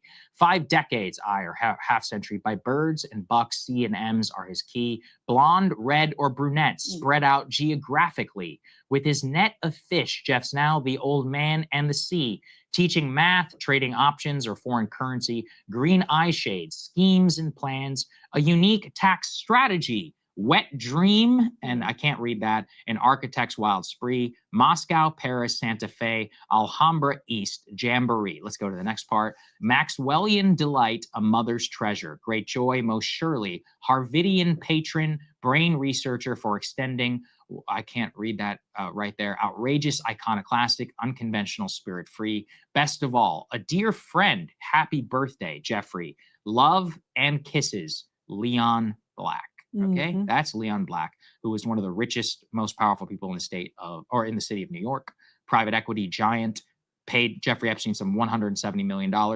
Most of us don't really know why. He's joking here about the Vanity Fair poster child. I guess the VFPC, they're all joking about the fact that Vanity Fair, of course, included him on that cover in 2003, where that just scratched the surface of some of his predilections. But unfortunately, a lot of the most damning reporting was actually buried after threats and others were made against Graydon Carter. And the reporter who worked on that story, Vicky Ward, has shown that she had so much of the Epstein story, even at that time, but that it was killed after legal threats and by a lot of other stuff that was going on. Yeah, that's a fact. That's a fact. That's a fact. I'm gonna move on. I want to watch all that content. Saga and them. See, then my girl Whitney Webb, she finna go all the way in, right? She finna go all the way in, Whitney Webb, but I want to do a hard a hard pivot commercial break because I need a Hoover update. You know what I'm saying? You ain't gonna lie. I need an update on these Hoovers, figure out what's going on. And I feel like I just put a video in. I was trying to touch on this shit. I forgot to touch on it. We gotta talk about these Hoovers and how all this shit is tied to the same game. That shit might be at the bottom. Yeah, there it is. Tim Tebow, no. Tim Tebow gonna answer that question. Matter of fact, let's go to Tim Tebow real quick. That's what I'm gonna do. Let's go to Tim Tebow. Shout out to Tim Tebow, man. One of the greatest Gators of all time. That's a fact. This $36 gadget cleans any bathroom in 5 minutes. It's a new handheld scrubber that's already being called the... You know the number one offender?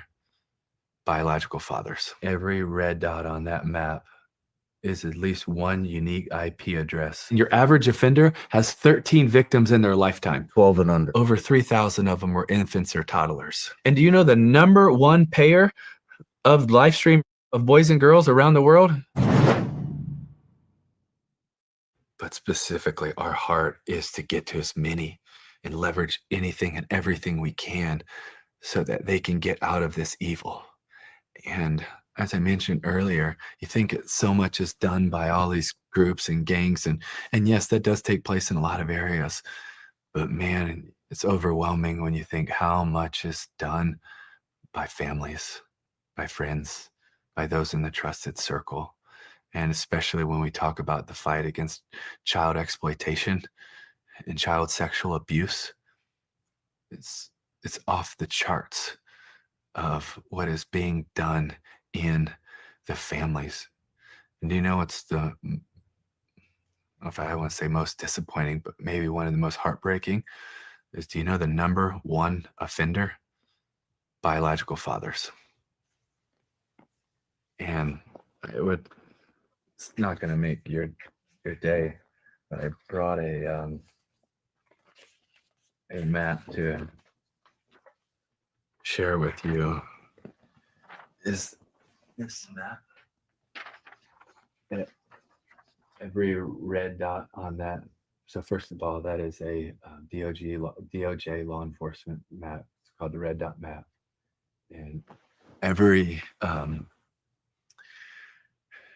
this is over the last 30 days, and every red dot on that map is at least one unique IP address of individuals downloading, sharing, distributing child abuse and rape images under the age of 12. And there's over 111,000 of them. So this goes back to my episode yesterday on Elephant in the Room when I asked who are the clients, right? Because if you follow my episode yesterday, the blade is they say it's a whole bunch of young people out here selling their bodies. So, and there's some more shit going on, but the Hoovers got caught up on the West Coast, certain Hoover sets. I don't want to say all the Hoovers have people on my trail, but some of the Hoovers and some of the Black Stones got caught up in some shit with some minors. 8 minors out of the 24 total people it was considered to be running this monopoly enterprise, pimping and trafficking, pimping, pandering, trafficking, and all that. So when I'm showing the ties in between the low-level versions of this Epstein shit, just watch. I'm not gonna do too much, but I asked the question yesterday. I asked, who are the people who is paying for this? They said a little girl had $152 at 2 a.m. and by 4 p.m. she had $1,500, which meant somebody was paying. So Tim Tebow, like I said, shout out to Tim Tebow. He's a legend. He went to the high school 15 minutes from my high school. He a legend. You know what I'm saying? So watch what Tim got to say. just in the US of the last 30 days. Wow. And I wanted to bring that because I think it brings to life so much of the evil that we're trying to face. And people will say, well, that's just over there and it's in those countries and it's all of those places. And it's not, Sean, it's right here in our backyard. It is right here. And out of everyone, and some people will say, okay, well they're just downloading and sharing it and distributing it, but they're not. 55 to 85% are also hands-on offenders. And your average offender has 13 victims in their lifetime. 13 victims. Every one of those red dots is there's a boy or girl that is suffering on the other end of what they're sharing, downloading, or distributing. And I wanted to share that with you because I know that your heart breaks for them. And I think that map brings to life the evil that we're trying to fight. And it's why, one of our hearts is to get the Renewed Hope Act passed through Congress, because it takes the law enforcement officers right now and victim identification officers at C3, and they're amazing. Some of my favorite people in the world, but there's 7 of them right now at C3. There's how many? 7. 7 people to yes, and combat also all of ICACs are this. working on that. We love ICAC, and we need to enhance their funding because they desperately need it. Internet crimes against children, and they're awesome. 62 locations around the country, but primarily the ones that are also working on this are at C3. And we want to get the Renewed Hope Act passed because it would take it from 7 to 200. And now we have a much greater chance if we have all of those officers that are trained and equipped to be fighting against this evil. And again, that's the last 30 days. And that's not getting into live streaming or sextortion or grooming or so many of the other issues we're fighting. That is just in peer-to-peer networks of them sharing and distributing. So I'm gonna let Tim repeat himself real quick. I like what Tim is doing in this video. I want Tim to get his shit off, and I'm gonna address what you're saying on the screen, So you're saying streetwalkers are different than someone being kidnapped, held hostage, and brought out to performance a different game. So I'm gonna continue with what Tim is saying, but I'm gonna act like you don't know what a gorilla pimp is. Talking about you from Oklahoma. I'm about to mute up. Internet crimes against children, and they're awesome. 62 locations around the country, but primarily the ones that are also working on this are at C3. And we want to get the Renewed Hope Act passed because it would take it from 7 to 200. And now we have a much greater chance if we have all of those officers that are trained and equipped to be fighting against this evil. And again, that's the last 30 days. And that's not getting into live streaming or sextortion or grooming or so many of the other issues we're fighting. That is just in peer-to-peer networks of them sharing and distributing child rape images under the age of 12. This is 12 and under. 12 and under. 111,423 unique IP addresses. And some people will say, well, that's just, they're just downloading it and they're just sharing it. And no, it's not just that easy. You have to go in, you have to download it, just, a peer-to-peer, and then you have to be able to download all of these images and then you're sharing them. It's not like this just happens by accident. It's not like, oh, I just looked at a bad picture, and it's not like this is a photo of a baby in a bathtub. No. So many of these are brutal abuse of children. And when we go back to those 50,000 boys and girls that are unknown in the ICSA database that we were talking about before, out of those 57,000, over 3,000 of them were infants or toddlers. Oh, man.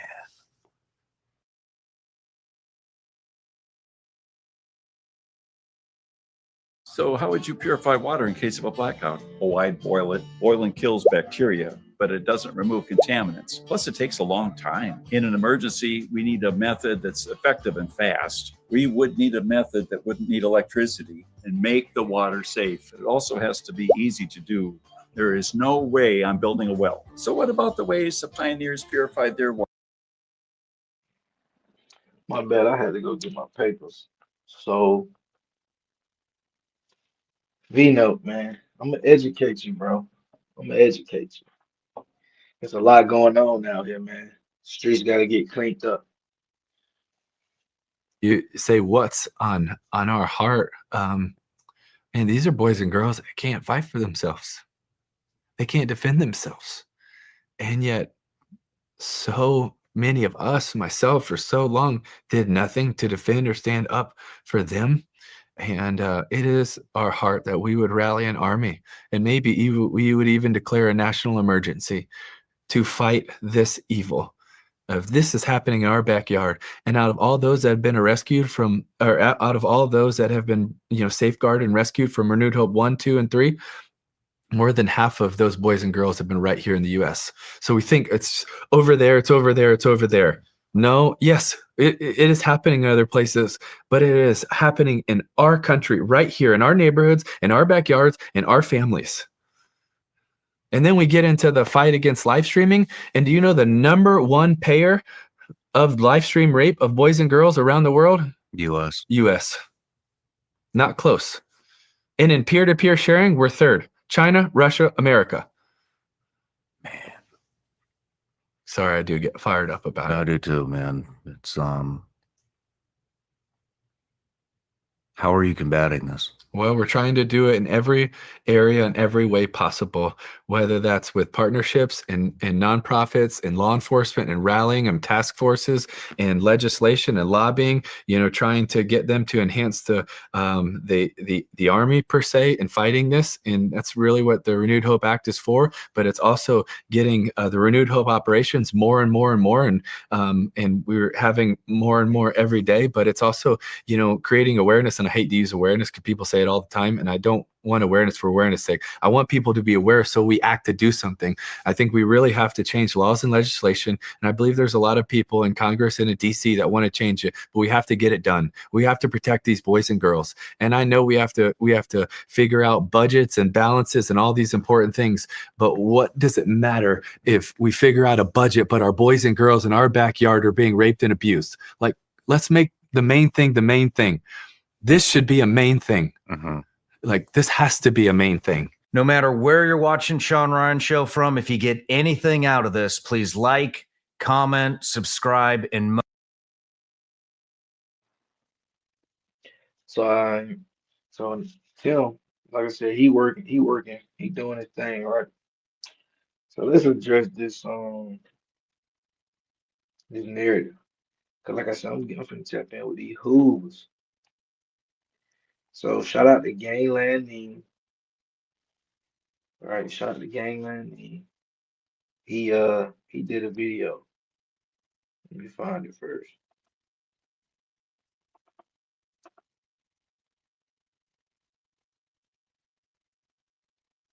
I think Gangland did a video.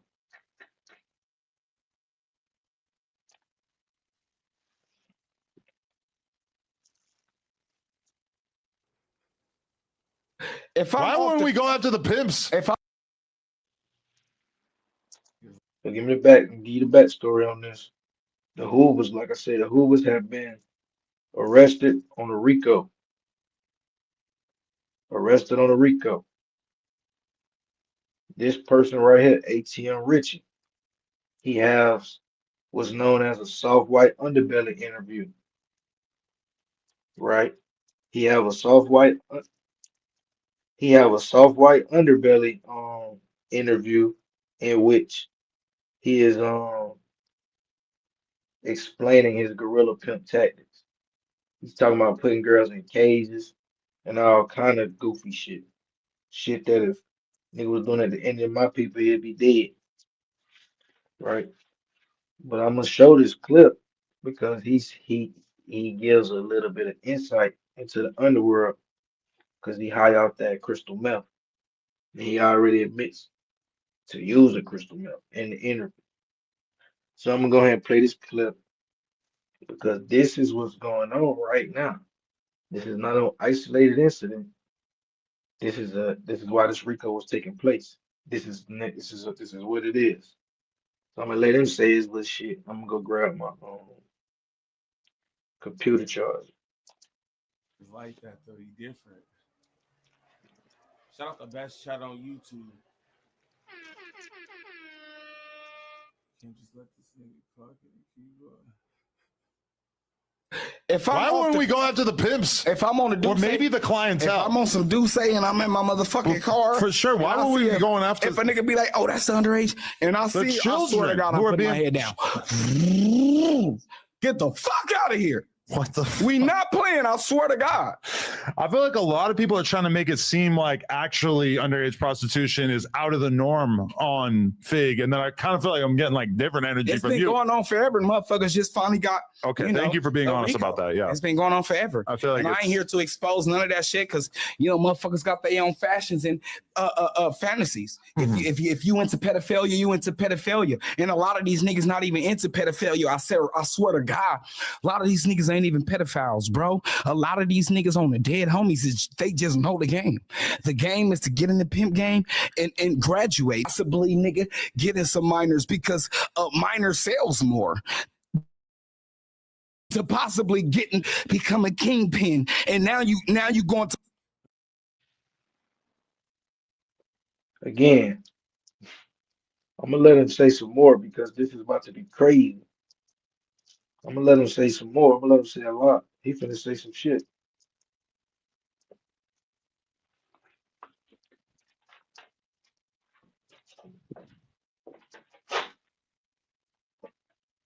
He finna say some shit. I'm gonna let him say it though. I'm gonna let him say it so niggas can hear it. This is what's going on out here on the blade. For being honest RICO. about that, yeah. It's been going on forever. I feel like and I ain't here to expose none of that shit because motherfuckers got their own fashions and fantasies. If you into pedophilia, you into pedophilia, and a lot of these niggas not even into pedophilia. I swear to God, a lot of these niggas ain't even pedophiles, bro. A lot of these niggas on the dead homies, they just know the game. The game is to get in the pimp game and graduate and elevate, nigga, to possibly, nigga, get in some minors because minor sells more. To possibly get into become a kingpin, and now you going to. Man, I remember this, right? Remember earlier I was like, "Yo, you called yourself a kingpin." Yeah. So that's he said. Criteria he used graduate. Then he's using graduate now. Okay. You feel me? Minors are part of the criteria. I'm just saying, bro. This is some of the wildest fucking work ever, dog. Like I'm not. And I kind of feel like I'm getting like different energy It's from been you. going on forever, and motherfuckers just finally got. Okay, thank you for being honest RICO. about that. Yeah, it's been going on forever. I feel like and I ain't here to expose none of that shit because motherfuckers got their own fashions and fantasies. If you into pedophilia, you into pedophilia, and a lot of these niggas not even into pedophilia. I swear to God, a lot of these niggas ain't even pedophiles, bro. A lot of these niggas on the dead homies, they just know the game. The game is to get in the pimp game and graduate and elevate, nigga, to possibly, nigga, get in some minors because minor sells more. To possibly get into become a Man, do you kingpin, believe and now that you shit, man? going to. Come on, man. Do you believe Remember earlier I was that right there? A nigga doped up. Said, come on, man. Ain't nobody tripping on no damn kids, man. The kids get caught up in it, but ain't nobody looking for no kids, man. And I think that by putting the Hoovers in the Epstein, that's a whole different ball game. Even though you saying well shit they dealing with kids, but it's a different it's a different approach, and it's a different. Now once the people that do fuck with the kids and they and they keep it going, I guess, you know what I'm saying? Once they already know, yeah, that's a whole different ball game. But majority of the dudes that's fucking with that shit, they ain't fucking with no kids or looking for no kids though. You know what I'm saying?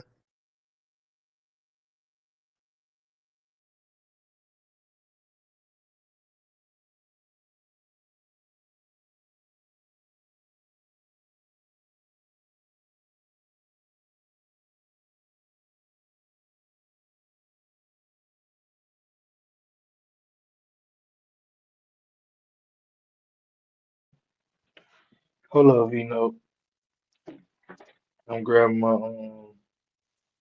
My charger.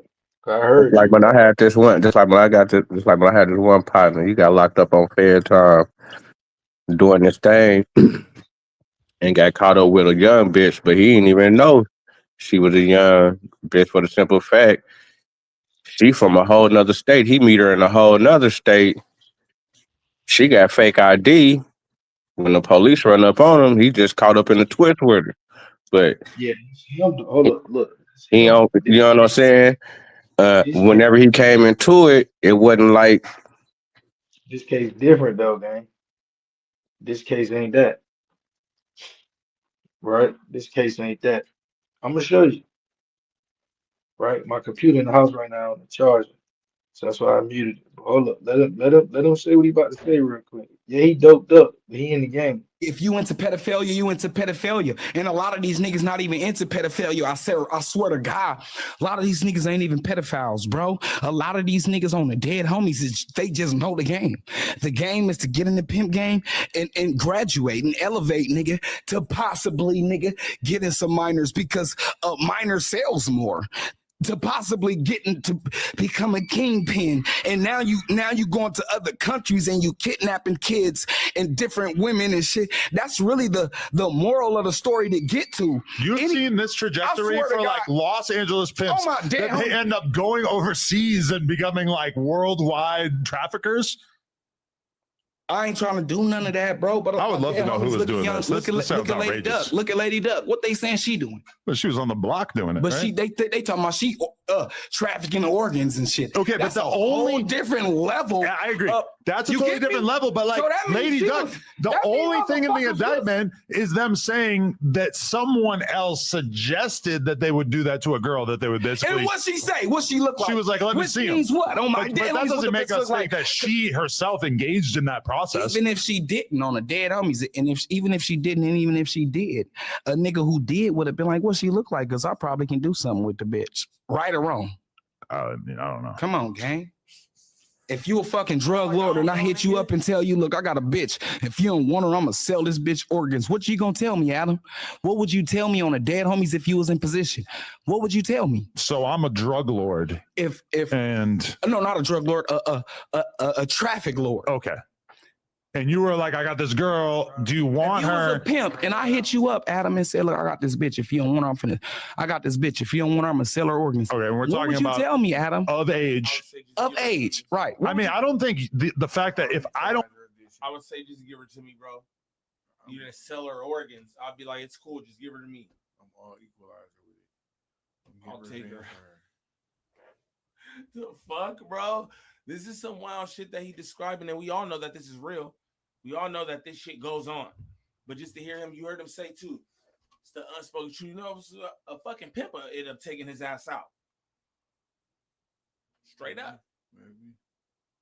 You sit, bruh. I will pause this real quick. Like that. Hey, You can chop it up for about 10 minutes because I'm about to play a different video when I go back and grab my computer anyway. Okay, I just need to okay, now I just want to holler at not a coincidence. Nah, man, nigga ain't saying that niggas is preying on women or nothing like that. Man, sometimes, man, the game, man, that's just how the game is, man. The women is already into it. They already doing whatever they doing. You know what I'm saying? And sometimes motherfuckers just end up being around them type of motherfuckers and certain shit happen. But as far as depending and preying on that type, that ain't the game. The game is shit, niggas getting chose by those types. You know what I'm saying? Them niggas is getting chose by those types and they already doing whatever they doing and shit, they already got what they got and they gonna share what they share. You know what I'm saying? That's how it go. But, you know, when niggas bringing in the gorillas and all that, yeah, that's a whole different, that's like different situations. And that's all I'm saying. Like, every situation ain't the same. You know what I'm saying? And every females and what they be doing and the dudes ain't the same. Some niggas be out here on some goofy shit. Some niggas be out here on some druggy shit. Some motherfuckers be out here handling their business with it. And that's what they do. That's what the female do. That's shit. And I guess he's just the boyfriend of the female that do that. So look, so yeah, we know about the boyfriend pimps, the gorilla pimps. Like I don't even want to get into the weeds with it. It's a lot of different styles in that shit. I hear what you're saying, but what I'm saying is, do you hear his sentiment? He said after you've already established yourself in the game, maybe you had one or two or three, maybe you got 5, 6, up at 8 and 10. Some of these niggas be talking about they got 10, 8, 20, 30 girls.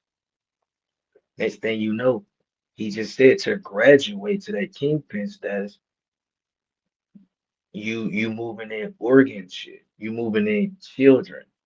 The chick on the case, I played the shit last night.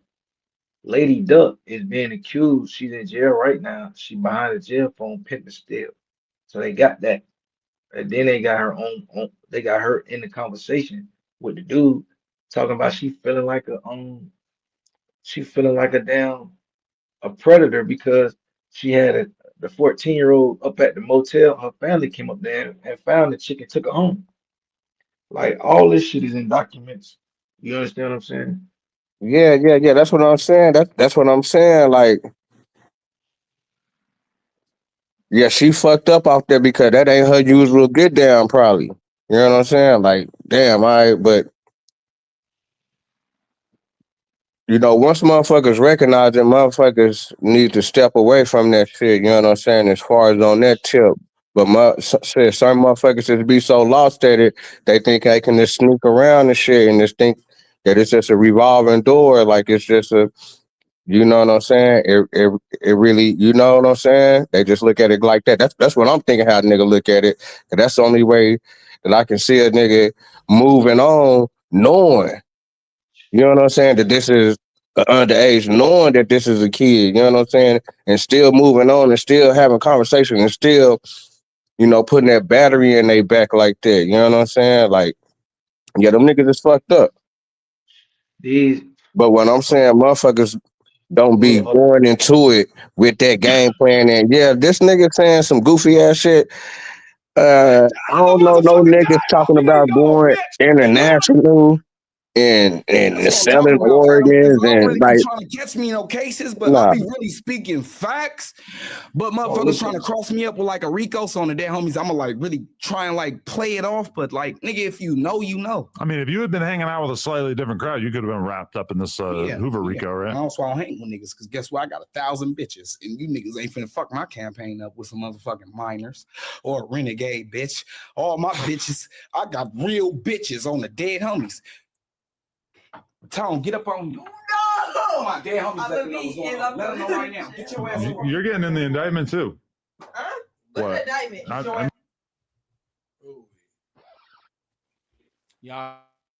I wanted to get that little part in.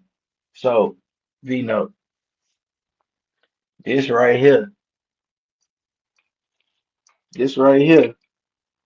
is no different than this Epstein shit, bro.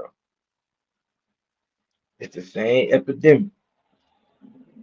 They got girls outside selling their bodies. Then they got people taking girls out of foster homes and forcing them to do the shit. What do you think is going on? You say they taking them out to foster homes and they forcing them out. Hold on. So you saying hold on, time out. So you saying that the Hoovers is forcing them like the Chinese and the Mexicans is? You saying that their pimping is the same? Bro, this was news to me, bro. I'm finna play the street. I already played the rap news street politics. That nigga don't miss. I'm finna play street TV. Munchie B them. Them niggas, they don't like to speak on the shit the wrong way either. So hold on, I'm finna go grab my laptop. You go ahead and see what you got to say. All right. Yeah, man, I know the game is a fucked up game. But as far as when niggas like that forcing and shit, man, I don't be seeing niggas forcing. Like the only time I be seeing, I ain't seen niggas get aggressive on some shit like that is It's where motherfuckers is having damn near like motherfuckers having relationship arguments. Like niggas having a talk and niggas and niggas conversation. It's like in a regular relationship, motherfuckers having arguments and like whatever they pushing or whatever you know what I'm saying, whatever the conversation on, nigga being real. You know, sometimes, I ain't gonna say sometimes, but shit, I guess when you say the gorilla pimping and all that type of shit, them niggas get aggressive on the conversation and and and and, and, and do that. You know what I'm saying? As far as being aggressive and putting his hands on her, and, you know what I'm saying? And saying, you gonna do this, I'm gonna kill you, or saying all type of goofy ass shit. And ain't nobody vouching for that. Yeah, that shit go on, but that shit ain't the majority. That shit is like some off shit. Most of that shit be on some the female already getting down and she fucking with the dude she fucking with and that's how they rocking. She cool, he cool, ain't nobody really tripping. Your motherfuckers might have disagreements here and there, but the way that he getting her and the way he talking to her, that's as far as that's just how the game go. You know what I'm saying? As far as whatever they conversation on. Because the females ain't dumb, the females ain't fucked up. The females know exactly what's going on in well, I ain't talking about the kids, you know what I'm saying? Now I guess Even a grown I'm is saying if paying we're gonna stay on the fucked up kids, overdose. then Come on, man. yeah, You that's know it's different. If we stand on they the be fucked kids. up on dope, they be on meth, they be on pills, they be on boy, they be on girl, they be on hard. Come on, man. And they be out there selling they body. Come on, man. We know what's really going on, bro. That's what I'm saying. If the game Nah, really that's what I'm saying. Like that's like dolphins. We talking about real females. We talking about real females that ain't on drugs. That's what they do. I ain't talking about no dolphins. I'm talking about the females. Like these niggas in the strip. Females you is in the talking strip about club. premium These quality. females is regular females. They blow. They drink. They going on dates. They just got a whole bunch of motherfuckers that be hollering at them. Nah, bro. You thinking of some lightweight shit, bro. Deals on pills, they on meth right now. What are you talking about? You better go to your local motel. What are you talking about? Nah, I'm Like, nah. listen, gang.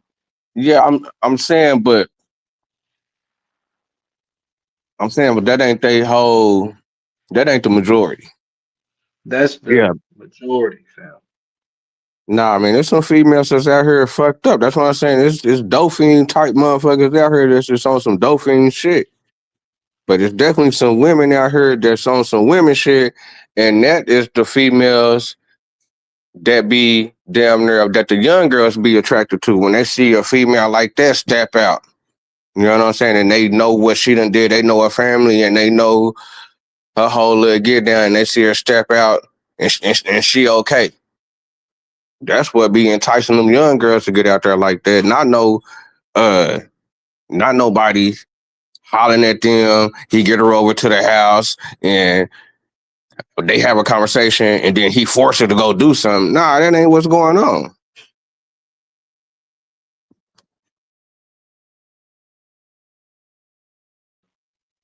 That's what's going on. Hang on, my computer acting silly. That's what's going on, bro. I'm telling you, that's what's going on. If anything, what's going on is when she coming back it's whenever they hooking up, nigga, this strong woman taking the bread. If They anything. doing that too. They doing that too. I'm trying to get to the Street Money TV. This shit taking too long. But that's okay shit. She wouldn't even came back. She already know what time it is. Man, she ain't have no choice. They grabbed them out. They kidnapped them, throwing them in the Man, trunk. females got Bro, choices, man. That's what I'm saying, man. they They came got a out the choice, cage. man. Listen, bro. I'm gonna show you this case. Bro, these girls ain't have no choice. You talk about the young niggas putting the females in the cage? Man, I'm talking about what's going on right now. Hold on, man. I'm about to refresh this whole page because this shit pissing me off.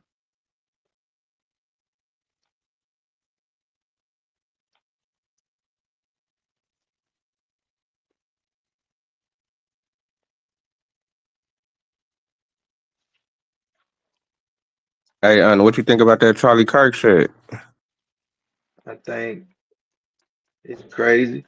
And I think it's ain't got nothing to do with us. I'm being dead straight. I'm saying ain't got nothing to do. I'm finna watch from the side.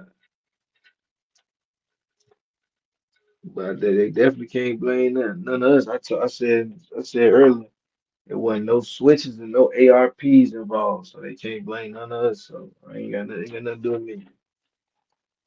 I ain't even commenting on it. That's what I'm saying. That's why I was like, shit, you talk about you finna start going at them type of crowds and you better be careful.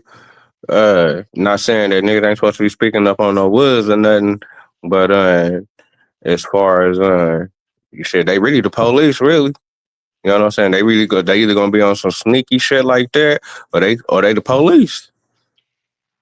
Man, I'm already knowing. But look, at the end of the day, man, somebody gotta do it. I be seeing too much content, man, to be like,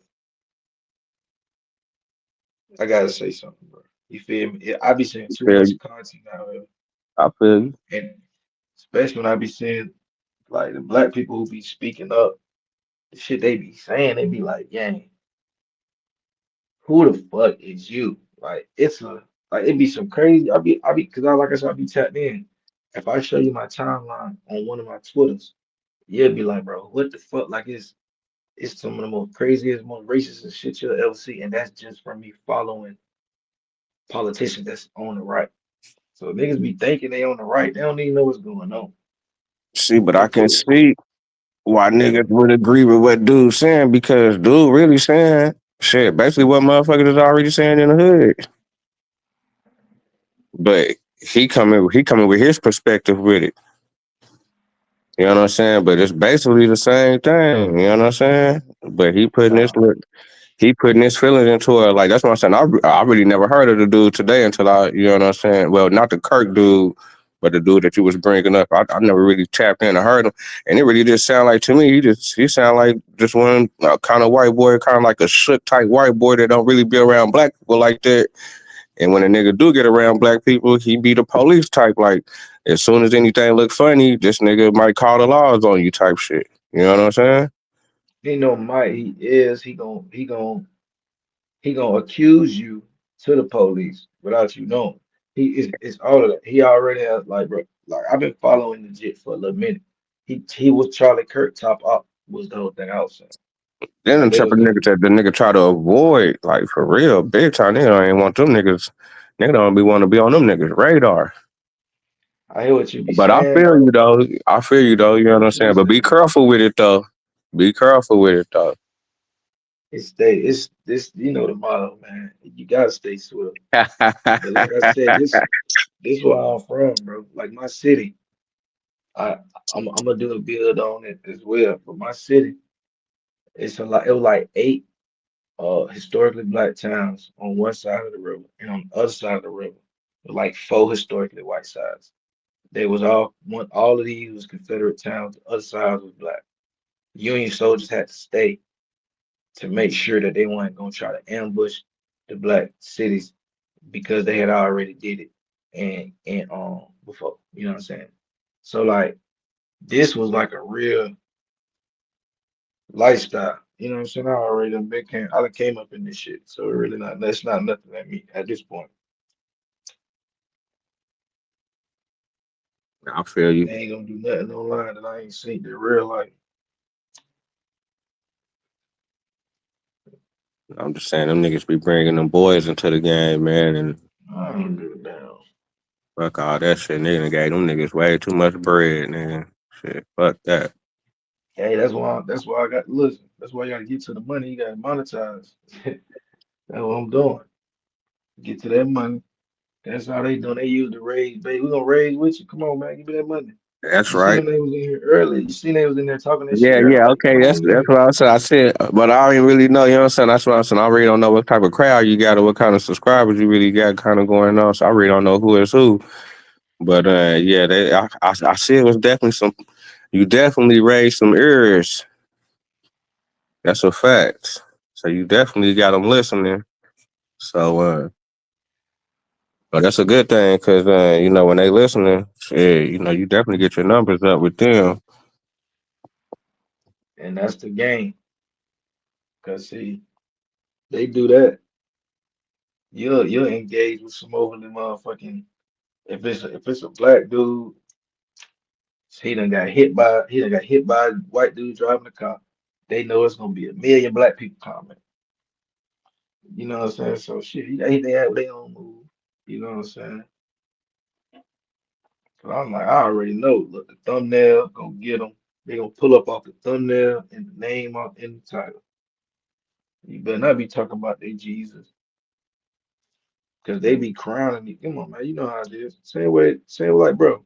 You know how these Aboriginals pull up, man. You talk about certain Aboriginals, they gonna pull up. They're gonna be like, don't be, or they gonna report back to that person and tell them that you was talking about them. So that would be going on, man. They got their little eyes and ears out here. Yeah, So I'm gonna play this. I see you told you to go to one little group thing or something. I say, yeah, it's already popping like that. Huh? They trying to bring them in. Better go over there and go get their followers, nigga. Nah, man. I see. Listen, bro. You gotta play the field. You gotta wait it out. Let them come back and say it again. That's right, It's man. easy to do this shit. But hold up. Let me let she look like what's it call it from Scooby Doo, don't she? Who that Velma? Yeah. I'm gonna I let bet. catch you.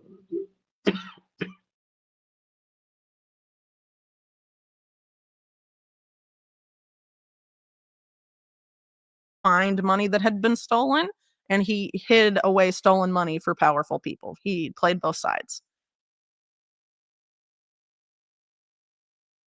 If you are a wine lover, this is the best package you could ever get. This is Medley, the wine you've probably been seeing everywhere, and it's for good reason. This wine is.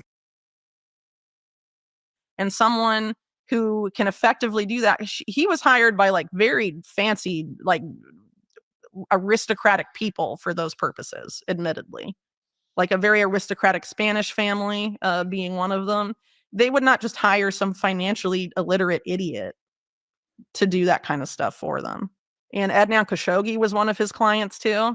He's not going to hire a financially illiterate guy to do that. I think that is it's bull, and it's part of this narrative that's been woven about Epstein, about how he was just charismatic and him being good at anything else was just a facade.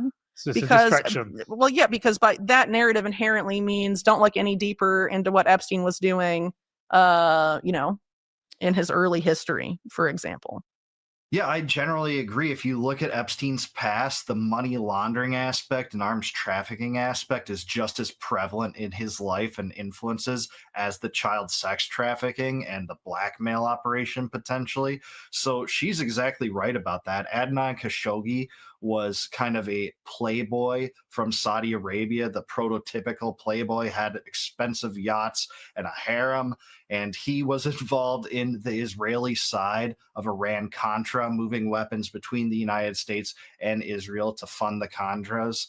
And, that's undeniable. And it is true that Epstein advertised himself as a guy that was a bounty hunter. He had learned money laundering schemes at Bear Stearns. We know that to be true. So I agree with her. This narrative that he was a bumbling idiot when it came to those things, I think is actually wrong.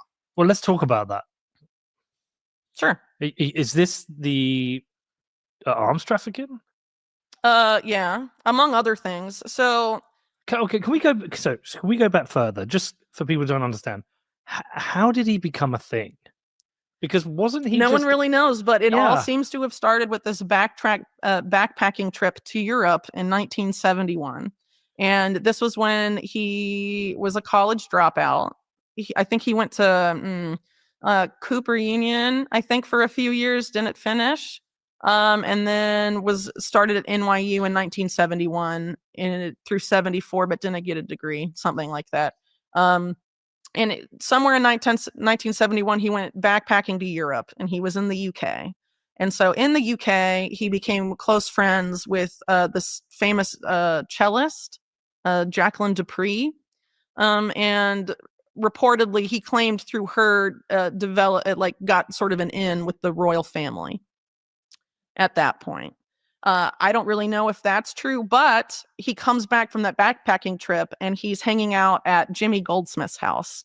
And Jimmy Goldsmith is an interesting figure. If you are a fan of Adam Curtis documentaries, you may remember him from the Mayfair set. He is a currency speculator, or was. He was very close to Robert Maxwell, among other figures. He was a member of this very interesting nexus in Mayfair called the Claremont Club, which was sort of this elite gambling club that a lot of interesting figures were tied to, including figures with intelligence links, organized crime links, and sex blackmail links. So, for example, if you're familiar with the Profumo affair in UK politics, the nexus responsible for that, which brought down the government of Harold Macmillan, has its nexus at the Claremont Club.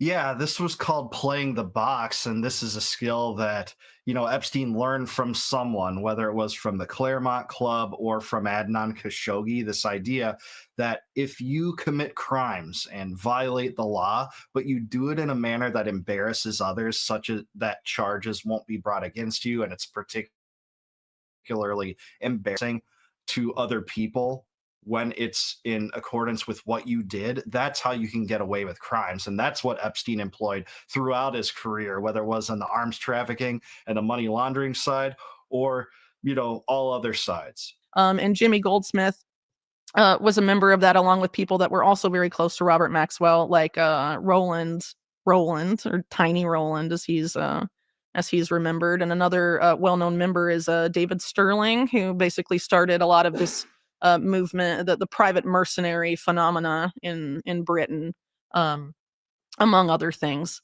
So definitely a network of powerful people, and a lot of Epstein's early high society New York contacts.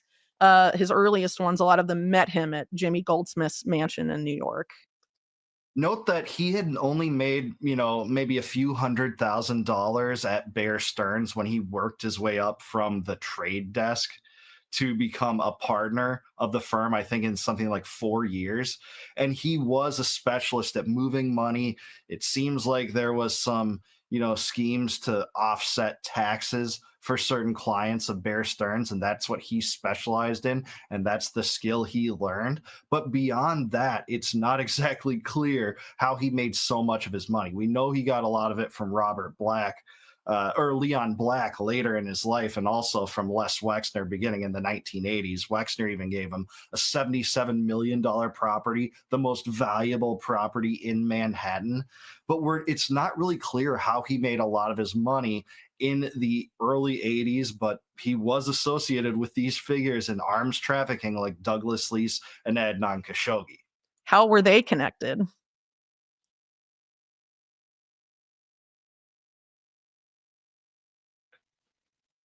The body So scanner.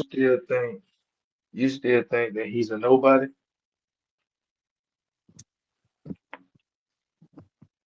Well, I'm saying, like, I mean, is you bringing all this up just to shed light on the Hoovers, or you bringing all this up because it's going on as far as in the main media to shed light on whatever they shed light on? Nah, the main media. I'm focusing on. First of all, I'm focusing on everything. So the main headline is gonna be Epstein, right? But I also want But to shed light. hold on. But why though? Why is Epstein the main headline? Okay, I'm gonna give you 3 reasons why. All right. The first reason is it's a topic that is not what you'll say, it's not been milked enough. A lot of people are talking about it, but then a lot of people are not talking about it. So it's a lot of content that needs to be reviewed. It needs to be dissected. Things need to be going over. People need to talk about it and debate about it. And shit needs to be pressed as far as buttons to get this information out. Because if you know a little bit about anything, this ties to the political system and the way that the government work today. So if it ain't got nothing to do with the current government, if it ain't a headline that can get me some people that's gonna watch this on the replay or that's gonna engage live, and if it don't got nothing directly that impact on my community, then I ain't gonna talk about it. But this encompasses all three. Because as I showed with the Hoover situation, this is going on in the hoods, whether it's prevalent or not. It don't have to be the majority. It only be one or two. It could be one, literally one. If person is doing it, and he gets to that echelon that the dude was talking about, then he's dealing with going across state lines. Next thing you know, it going from state lines to country lines. This shit ain't hard to imagine. This shit ain't hard to understand how it really happened. So like, it all really is a full circle event. But he the headline because if not, they gonna try to make Diddy the headline, or they gonna try to make R. Kelly the headline. You understand what I'm saying? Okay, I feel you. I feel you. So they gonna cause they trying to get away with this one. But when we look at when we really dissect this shit, bro. It's so many people that was involved. It's a video. I don't know if you seen this video. Uncle Luke. You know Uncle Luke, right? Yeah. That nigga Uncle Luke got a video. He got an interview. I'm finna have to go pull it up real quick. Matter of fact, that's what I'm about to go do. Uncle Luke got it.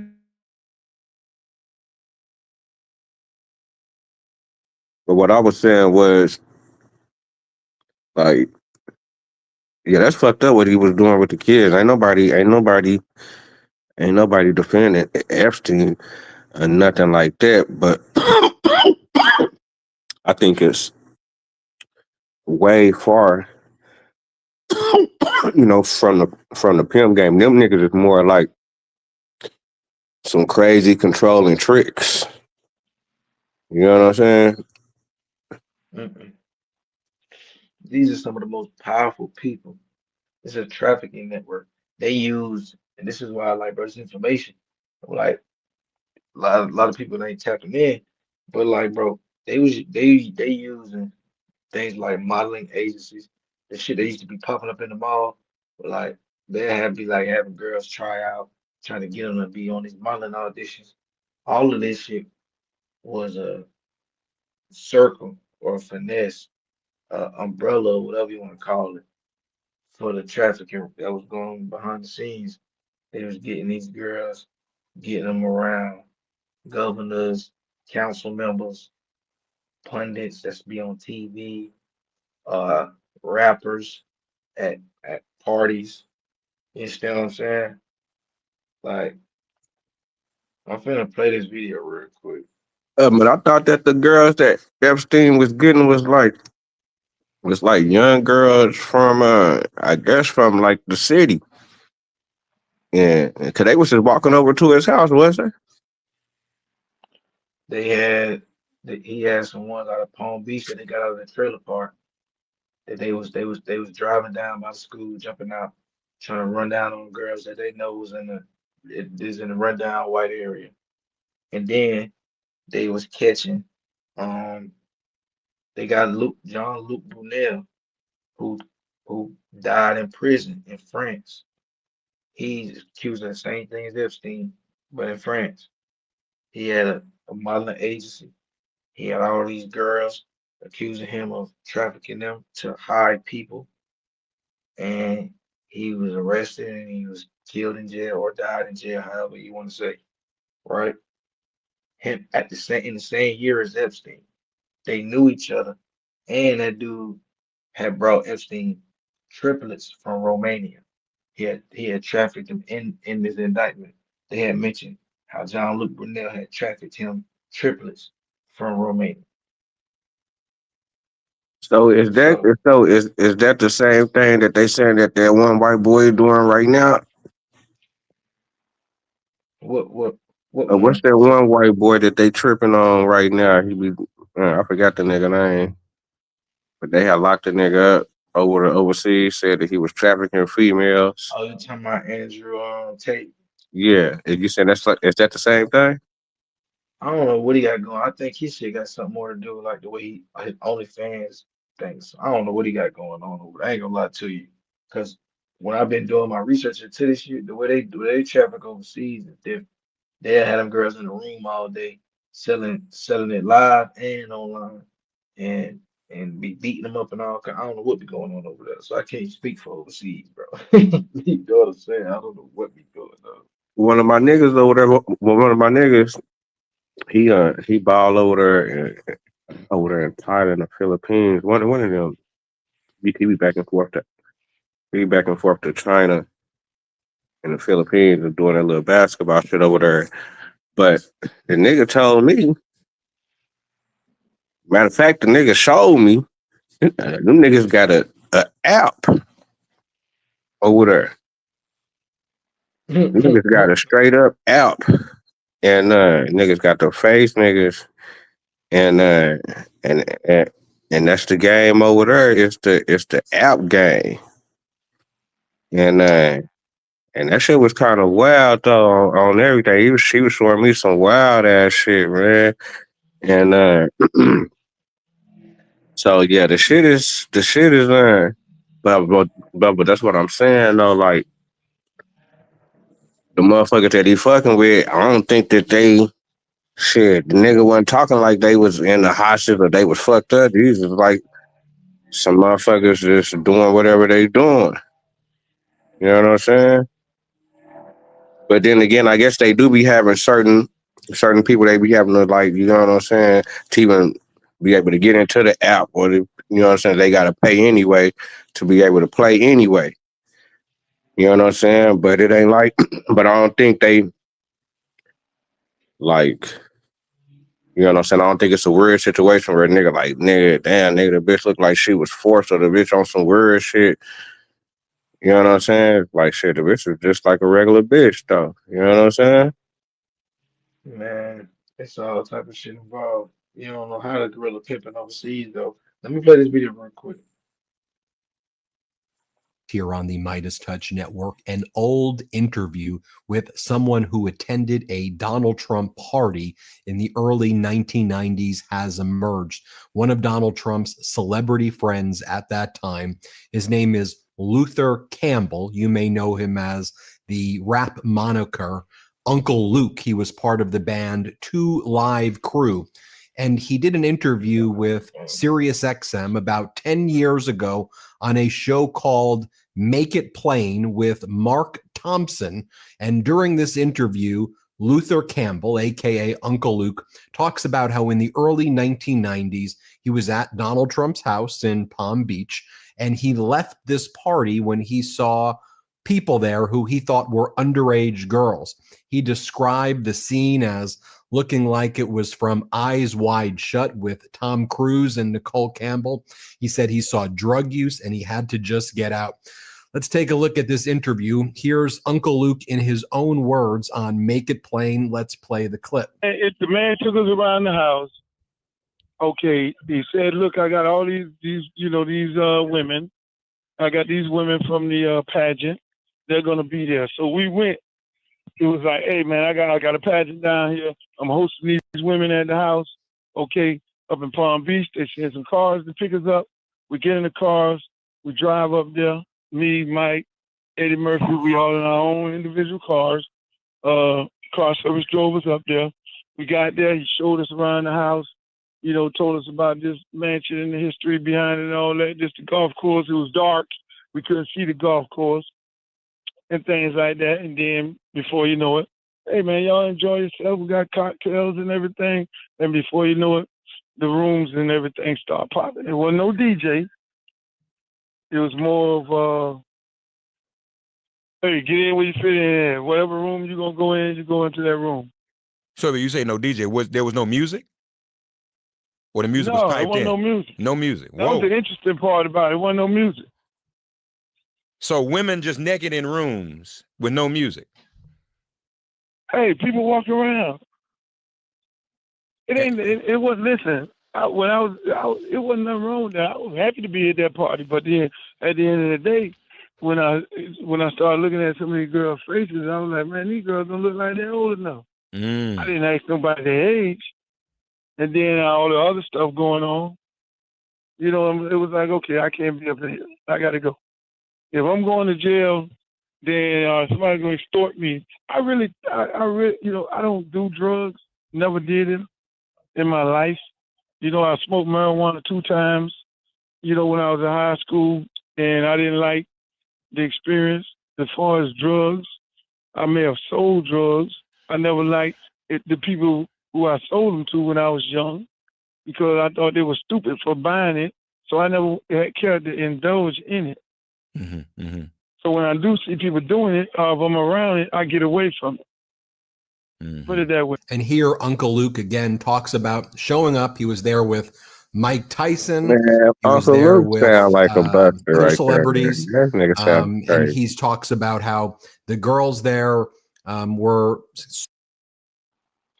Hold up, bro. Can you believe that, man? That nigga Uncle Luke, man, that was. Bro, that was Man, 10 I don't years ago. feel like that was genuine, man.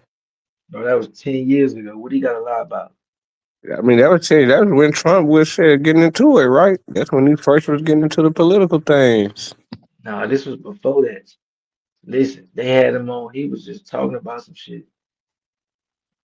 He was just popping his shit. He was just talking about like turning up and telling him about a crazy experience. 'Cause I think it might have been right around that time, bro. But the thing about it is, it's a real experience. Mike Tyson, Eddie Murphy, and him go to a party. He talking about it was no music, but it was a party. He said he going all the rooms is hoes in the room and they naked and everybody having a good time. He talking about his drinks and drugs. And that nigga said he don't do drugs. He trying to get extorted. He said he looked at the girl, said he looked like they were kind of young.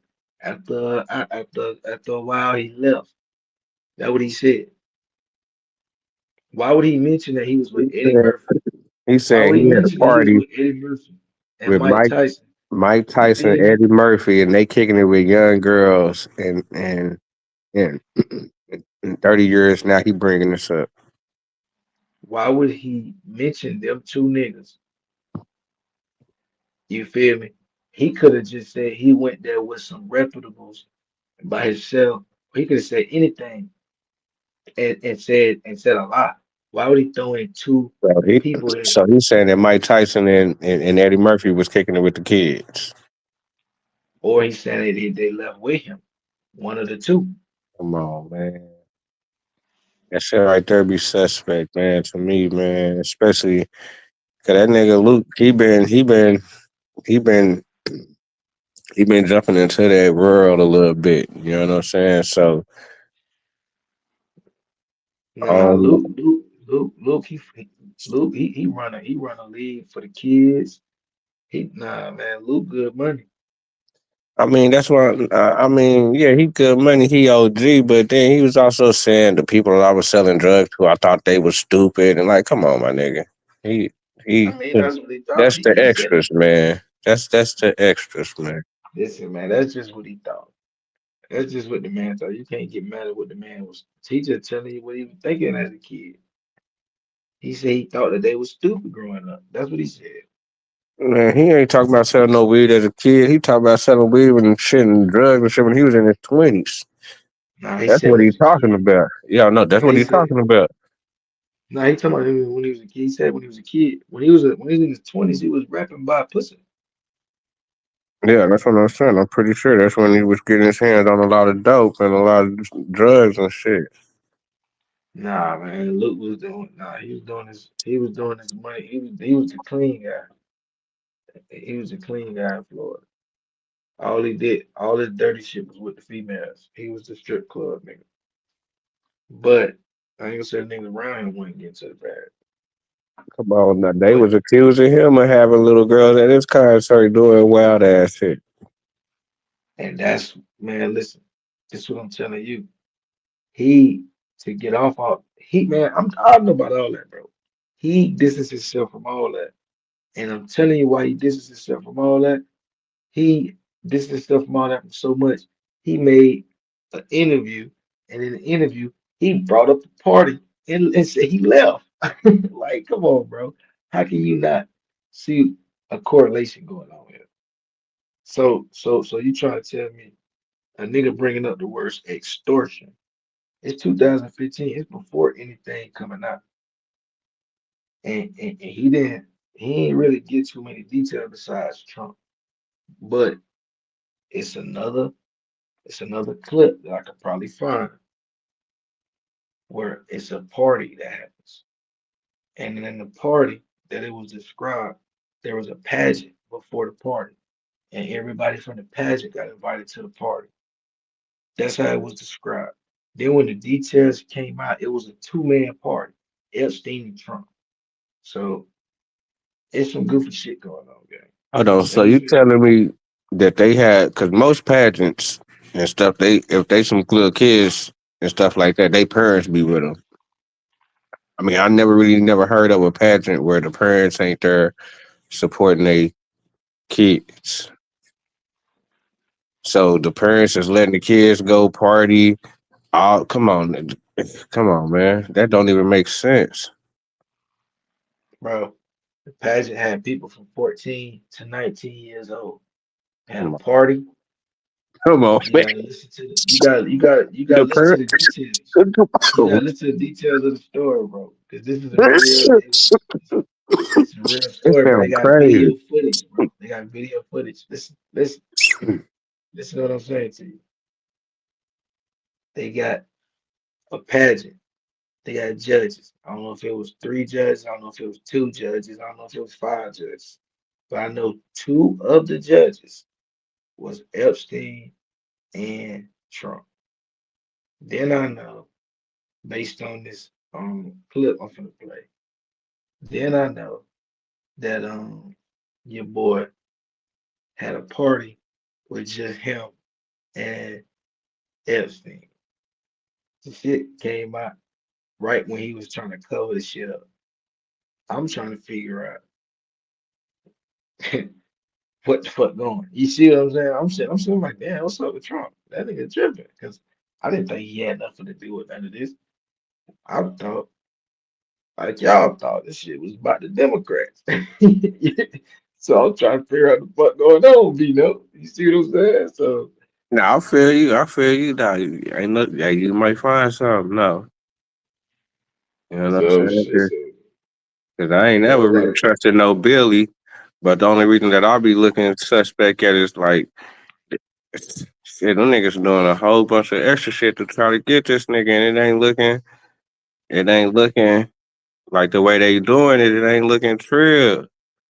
And then the nigga ain't never really happened to the nigga. I mean, I guess somebody tried to blow his head off and shit, but shit,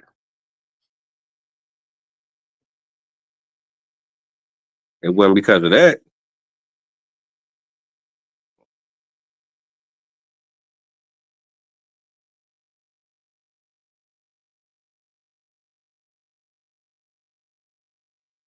I don't know. I think this political shit, man, got shit going crazy. And the shit wild, man. too crazy with the left and the right. Cause I watched some shit earlier from Philip Scott. Where he said nigga gotta as black people we gotta throw it like we can't be I don't identify with none of that shit. Like I already said, but nigga gotta stop even saying them terms because them shits ain't got nothing to do with us. That's why I'm like, nigga, you not a conservative. You not no progressive. That shit ain't got nothing to do with you, gang. Yeah, but when you listen to the conversation, the more the conservative shit seem like the trail shit. Like everything that the Democrats and I fuck with the black people, I fuck with the old heads. I never really try to disrespect the old heads.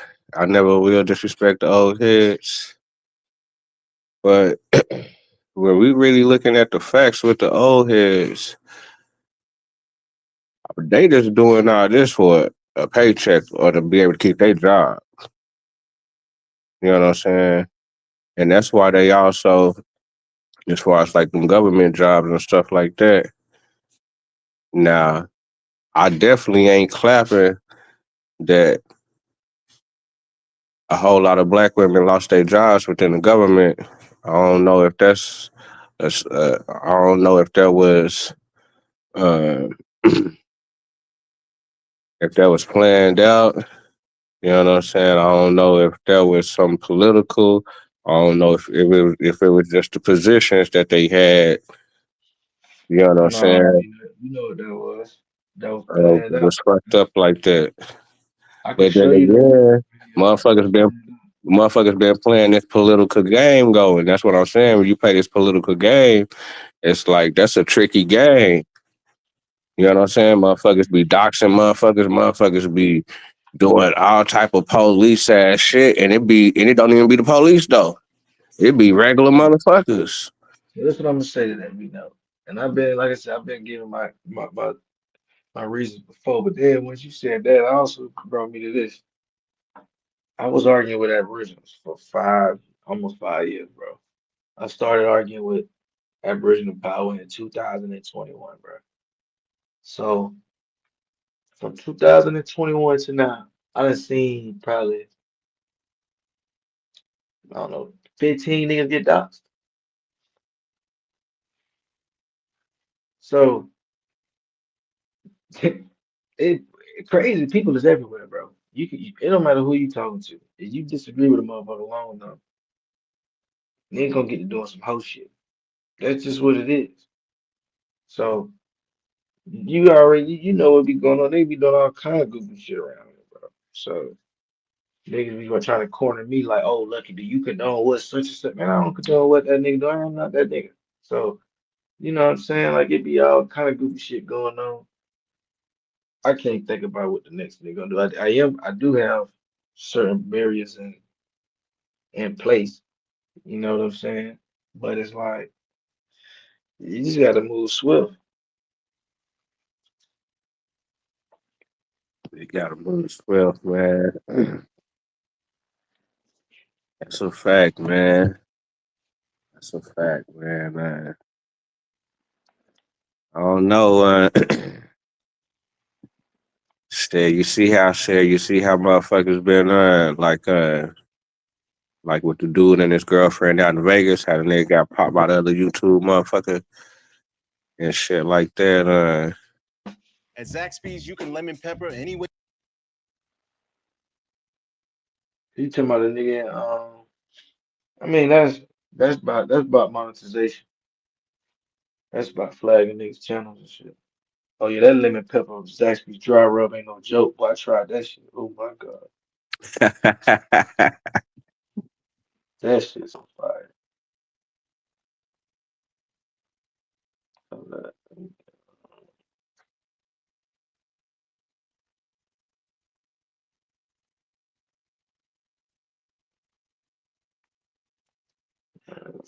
So what's up, man? Is this your get down like political and the sports shit? Yeah, that's what I'm doing, bro. That's what I'm doing. But I'm gonna do it in sports, but on a sports bet tip, because I don't want to be talking about sports.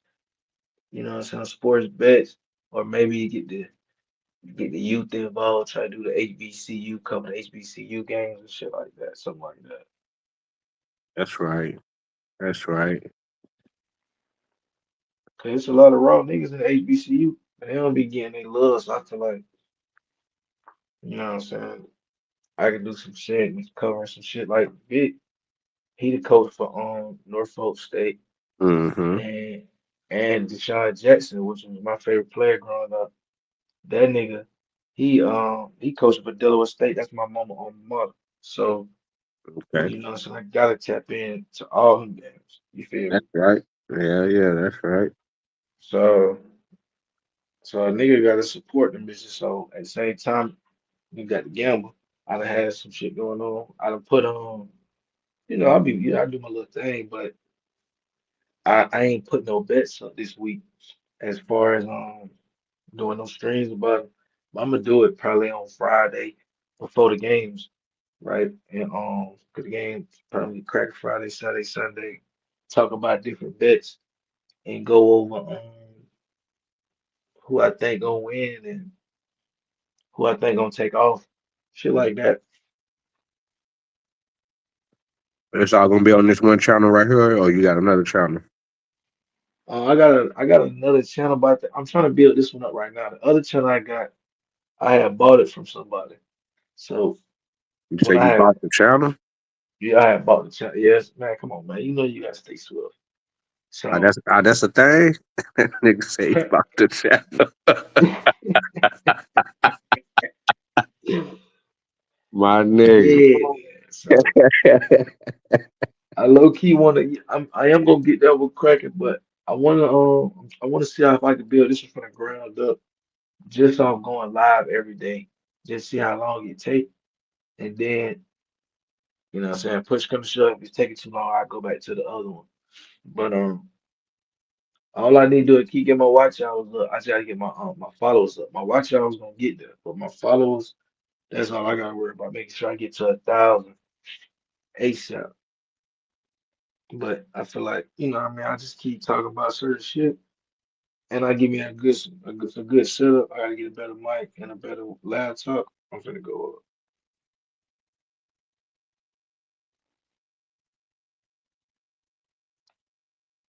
I'm trying to find this motherfucker. Yeah, I just put in the motherfucking recommendations.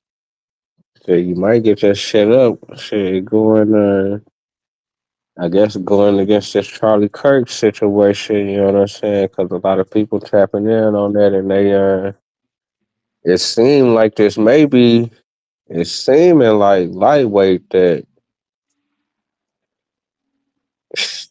some of them white boys that's Democrats, them niggas may fade over just because of this. You know how they be on that tribal shit too.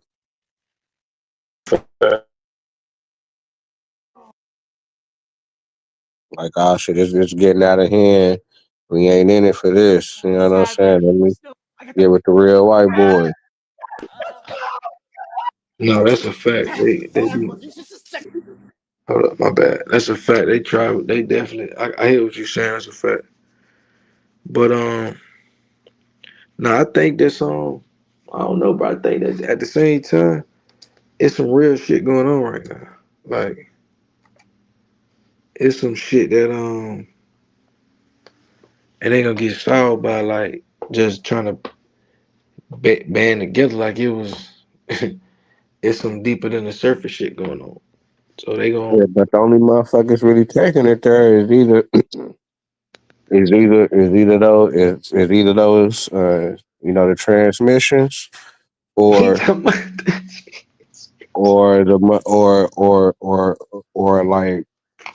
or like parents that got kids that's like that. You know what I'm saying? To where they taking it there. And I had seen an argument the other day, and I can see where the parent was coming from, and I can really see where they was coming from. You know, their argument was, you know, but I'm gonna do everything to stop my kid from killing themselves. You know what I'm saying? If they feeling a certain way about their body or who they are, I want to do whatever it is for them to not kill themselves. And I felt that argument, you know, for them to say, but let them say that they are a girl, or let them say that they are a boy. You know what I'm saying? Just so they will be all right. And I feel that in a sense, but how you feel about that, man? That's you know, that kind of was. man. I'll be real with you. You know, I'm gonna reserve my rights right now.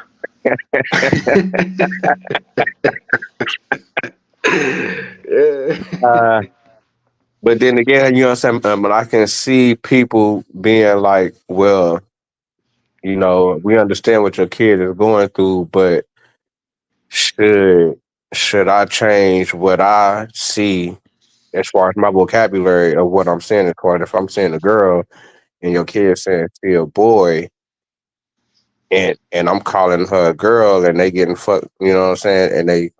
And they having some type of uh you know, they having some type of mental problem, or you know what I'm saying, some type of mental, you know, going through that time, and they do something to themselves, and they blaming the person for calling that person a girl when they really identify themselves as a boy. it's like that's kind of like a weird situation because it's almost common sense, but still again, I still feel what their parent was saying in a sense. You know what I'm saying? But still again, it's like, damn, how they can't talk to their kids and get their kids right as far as letting their kids understand, and like how nobody else in their family can be able to talk to them to be able to make them okay as far as mentally. You know what I'm saying? I don't know. That shit kind of crazy, but No, that's the thing though. Mental health in America has been overlooked. That's why a lot of people turn to drugs. You feel me? A lot of people self-medicate, and a lot of people don't medicate, and they go crazy. Then you got the shit like the nigga on the train who's schizophrenic. Mama had kicked him out because he was overly violent. She had done committed a nigga involuntarily and all kind of shit, but ain't no place for these schizophrenic people to be at. For them to I be don't locked. believe they was born like that. Man, like I had a kinfolk, and RP to my little kinfolk saying he had got hit by a car, but when we was coming up and shit, he wasn't out there like that. He was a dancer, and you know what I'm saying. Then I don't know if the nigga smoked some wet or something, and he just started like being out there outside and walking and doing all type of, you know what I'm saying, going to the crazy place, and it's like nigga wasn't born like that though. The nigga was normal at one time. Mm-hmm. You know what I'm saying? Then it's like when I had a partner that stayed across the street, shit, the nigga never did get high with us in the morning before school and all type of shit, but the nigga started shit once we get a little older and shit, the nigga started fucking with some little strippers and shit and started getting on that girl and started experiencing all type of hard drugs.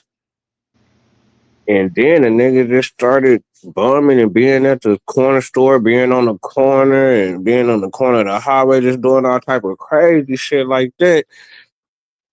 And I it's ain't like, laughing at you, but it's like, bro, I got the same type scenarios, bro. Like, I got homies who they done went all the way around the world, but you wouldn't think that was the type of nigga that would be up through there. But that's what go on. You know what I'm saying? And like, I got a homie, like you say, that nigga was not crazy. Like, he's a regular dude. Nigga was in advanced classes and shit like that. Nigga had a girlfriend. Nigga played football. Nigga went to college for a year. Came back, tried to do some trapping. But nigga got involved. I don't know what happened. But next thing you know, they trying to say the nigga schizophrenic. He done been volunteered to they call it Bacon Acted down here.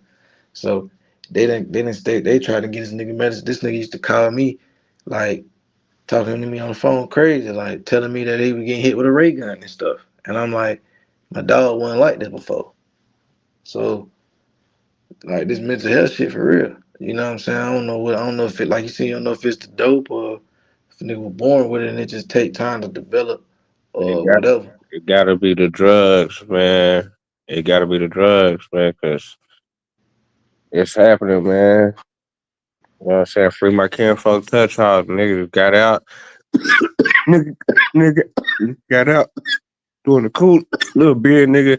Nigga knocked a millionaire white girl. Nigga knocked her, nigga. Her parents and shit got the motherfucking motherfucking weed farm and weed store and shit like that.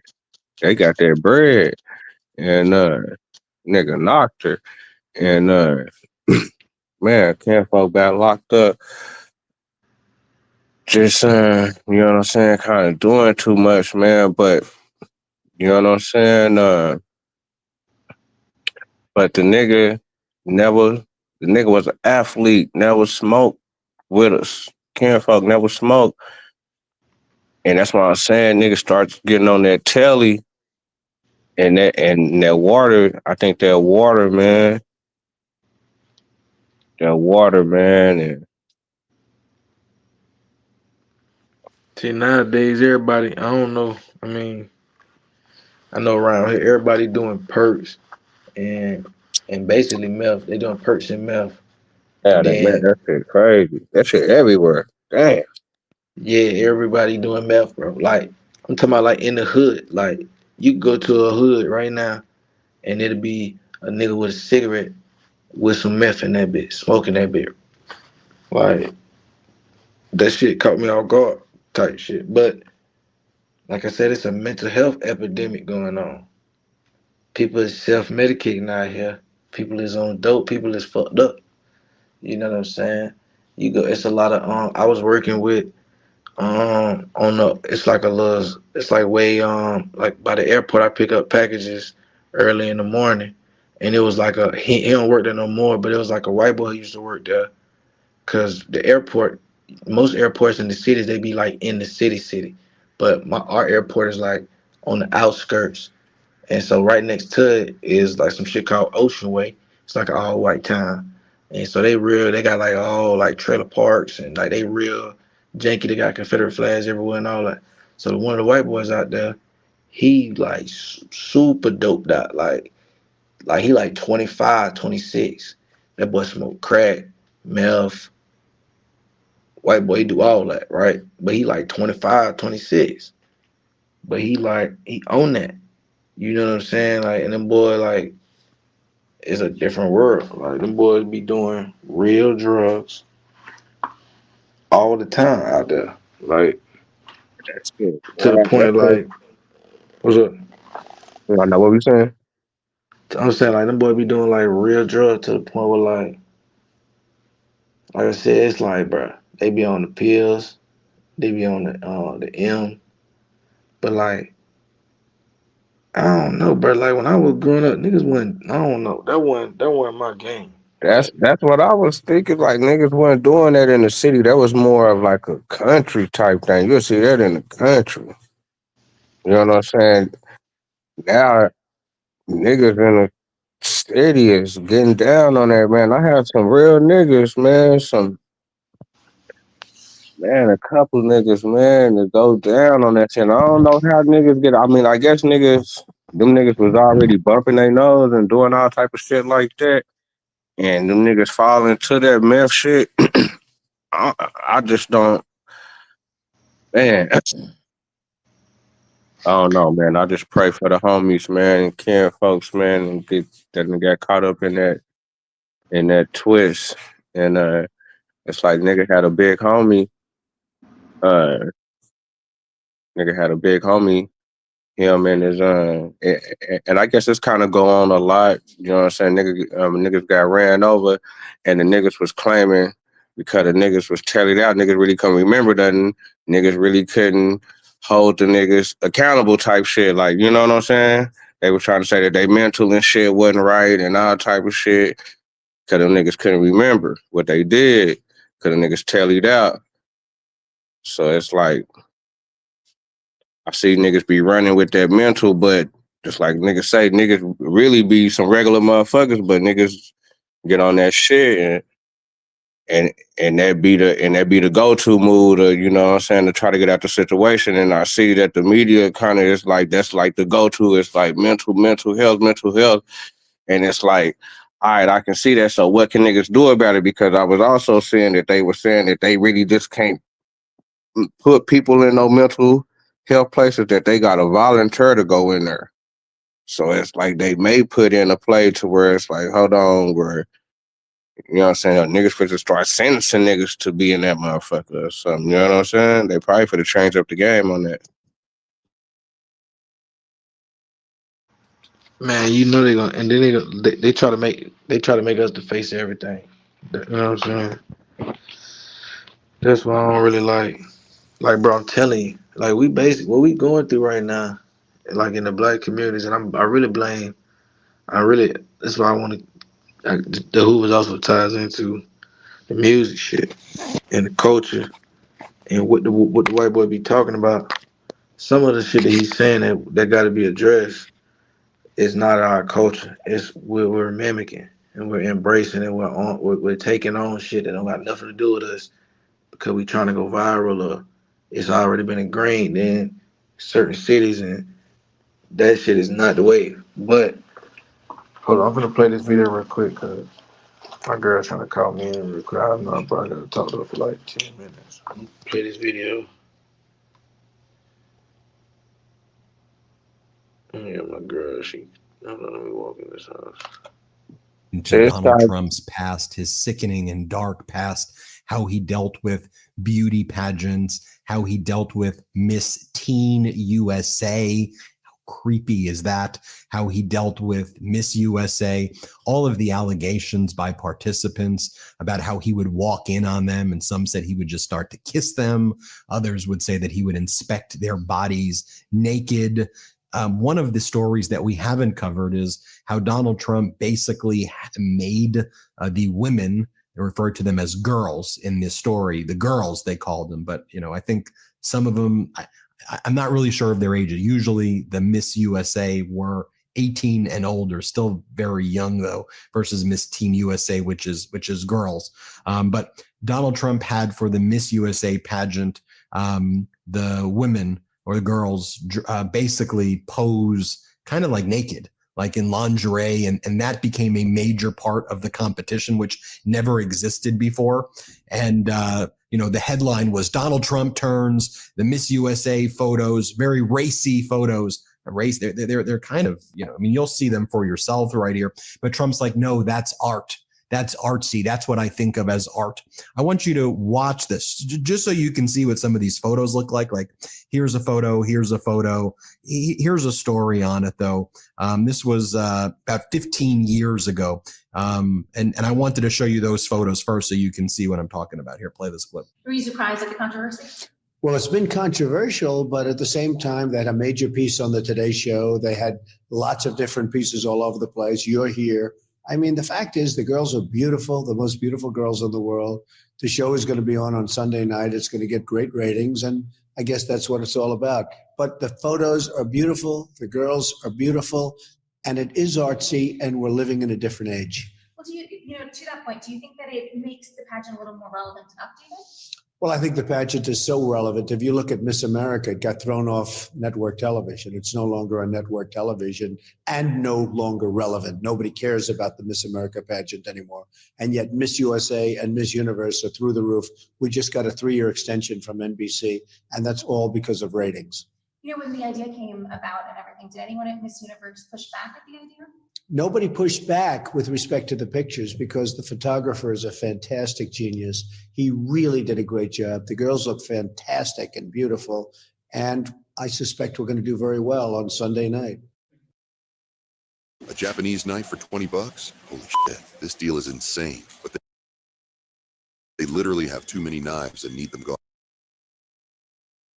With any controversy comes criticism. What do you say to the critics that, you know, are saying that by last year with Carrie Prejean, you're being a little bit of a hypocrite with the pictures last year by allowing the pictures this year? Well, Carrie Prejean was a much different case. She had other issues other than just her pictures, although her pictures were obviously pretty far out there. I mean, there was exposure as opposed to what we're talking about. So Carrie was a much different case. I came to Carrie's defense, but in the end, I could no longer defend her. Were these inspired a little bit by the pictures, in a sense, by her pictures last year? No, these were inspired by art. They really are art. The photographer is a great fashion photographer, and they're really inspired by art. The pictures are beautiful, the girls are magnificent, and the ratings are going to be through the roof. I don't know if you've had an opportunity to hear, but the Parents Television Council, I want to get your response to this, said they're calling this year's pageant softcore pornography. What is your response to that? Well, I'm a parent also, and I can tell you I know a lot about parenting, and I disagree. I think that really what you have is beautiful pictures done by a great photographer. What can we expect to see this year? Well, you're going to see a very exciting show, tremendous entertainment, and the most beautiful girls in the world. Now, Miss Utah 1997 came out with her story over 8 years ago, where she talked about how Donald Trump kissed her and made her feel very awkward, and then did it again, and how she had to basically leave early. Here, play this clip. What happened? Basically, at first it was during the rehearsal at the Miss USA competition that year, and he had walked in and my dad had seen him, and he just introduced himself and then introduced me. And the first time it was just like a kind of a quick hug and a kiss on the lips. And I was shocked just because I was like, what was that? I've never had anybody greet me like that. And I just almost wanted to wipe my mouth just because I felt awkward and kind of embarrassed. And then I just kind of excused it as, well, I guess maybe that's how people on the East Coast greet each other. I was very naive and young at the time. So and it wasn't a public place. I mean, your father saw this happen. There were, I mean, it was just at the rehearsal. So, I mean, there were a few parents around, but it was mostly contestants there and people on his production team. So then you had a chance again to meet him at Trump Tower. I did. And this time it was similar, but also different. So what happened then? It was different, but it was similar. Yeah, I was there with two chaperones. He had invited me out there. He said he was going to introduce me to Ford and Elite modeling agencies. And then he told my sponsor that I had a huge career ahead of me and a great look. And so I was excited to go out there and see what I could do. So I went out there, sat outside. His receptionist called him back. And when he came out to greet me, he gave me another embrace and a kiss. It was a little different this time. It kind of felt like, it just felt like a little bit more to me. So I felt awkward. And I just remembered in my mind going, what does he think this is? Like, I'm thinking he's married. This is awkward for me. He's much older. This is not at all what I came here for. So to me, it was like, I hope he knows that I'm here for business. I'm not here for anything other than business. And it did impact you. It did. Yeah. At that time, for sure it did, because I was young and it was just different. And, instead of staying there for the several weeks that I was supposed to stay there and finish all the things that he had set up for me, I felt awkward where I think it was just after the first week, I just thought I can't do this. And I got myself my own plane ticket and I flew myself home. I mean, that says a lot about how it made you feel. Yeah. Trump has responded to your claims. And I just want to read for you what he said. He gave a statement to NBC News and he said, talking about you specifically, Temple, I'll read it. I don't even know who she is. She claims this took place in a public area. I never kissed her. I emphatically deny this ridiculous claim. How do you respond to that? Well, it's crazy. I mean, because back in May, when the New York Times first came out, originally he tried to deny. They published a story mentioning your name and the kiss at the pageant. Yes, and that was something I didn't even think I would be put in. I did not think anybody would care about this kiss. I actually had something else I was talking about that he had spoken to me about in his office. And that's what I brought up. But I just brought up the fact that he'd kissed me when he met me. And it got put in the article. And next thing I know, he's denying all the allegations. And I kept quiet because I thought, oh my gosh, I just want this to go away. I'm a mom. I don't want this attention. I went into hiding, ignored all the media. And within a few weeks, I noticed that the Daily Mail had posted an article of him saying, oh, I do remember Miss Utah. She was a nice girl. She was with her parents. I met her before the pageant. He acted like there was an audience there is what he talked about. And he's like, she gave me a hug and I gave her a kiss on the cheek. And I would never hug somebody of his stature and his celebrity status. I would just never go up to a man and do that. I might do that to a friend of mine that I know or her like my best friend, her husband. I love them. And so he'll come up and give me a sideways hug. That's it. Sideways hug, not a hug and a direct kiss on the face. So yeah, I mean, so when I hear that, and then I hear him say he doesn't even know me. Now he's saying he doesn't even know you, but you're saying months ago he's quoted saying you were a nice girl and he knew you and giving circumstances of what happened. Yeah. So completely different. He just flip-flops for sure. Now, this is again 15 years ago now. And Donald Trump said the new way he was doing the pageant pics are a sign of the times. Here, play this clip. I'm a little nervous because I have no clue what's about to happen, but this could either be a total disaster or the world's greatest magic trick. Okay, so this little device right here is called the Pet Gentle, and people say it's like having a remote control for your dog. Let's see what happens. They're all going wild right now and it's total chaos. And if this actually works, it'll be a miracle.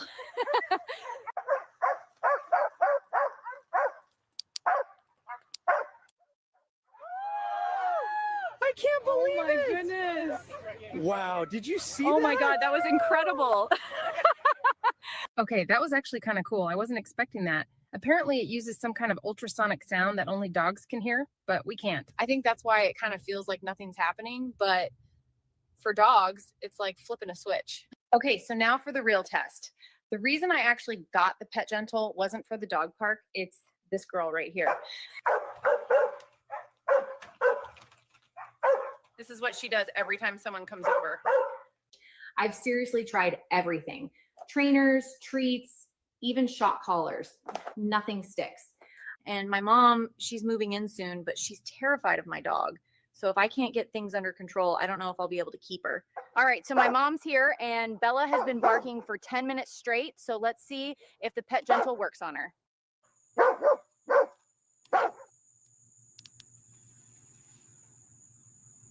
That was amazing. I've never been able to quiet Bella down like that. This actually gives me a lot of hope. It's been 30 days since I started using the Pet Gentle, and honestly, Bella's like a whole new dog. At first, I used it religiously every time she acted up. But after a couple weeks, she just started listening on her own. And she used to be the worst leash puller, but look, she walks right by my side now. My arm doesn't feel like it's being ripped off anymore. I can finally have people over without her barking like crazy or jumping all over them. The best part is my mom's not scared of her anymore. They're actually best buds now, and it makes me so happy. If you're struggling like I was, this thing actually works. It's super easy, totally safe, and you don't need any training experience. And honestly, if it doesn't work for your dog, they've got a 30-day money-back guarantee, so there's really nothing to lose. I also found a promo link that gets you 60% off. I have no idea how long it'll be up, so click the link below before it disappears.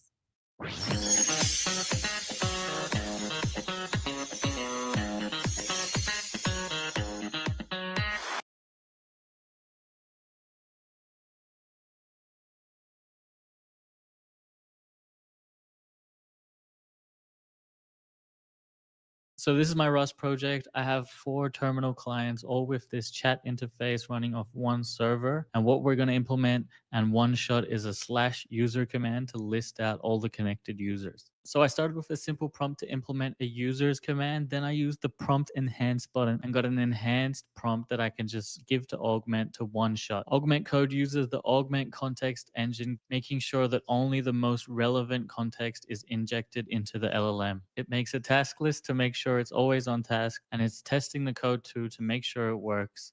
In the end, you can see it made 56 tool calls, all for one user message, and one-shotted this feature for us. Now I can run /users and get a list of users just like I wanted. Check out Augment Code. We have a 7-day free trial.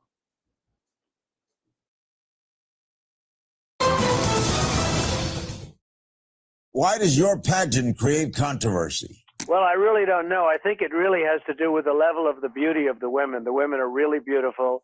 The ratings have been fantastic almost since I bought it, because it was a little bit of a sick puppy before I bought it. And as you know, it just got extended. Both the Miss Universe and the Miss USA just got extended by NBC for 3 years, whereas the Miss America pageant is off television. At least it's off network television. The idea of doing these, as best described, racy photo layouts, publicity, reason, change, what?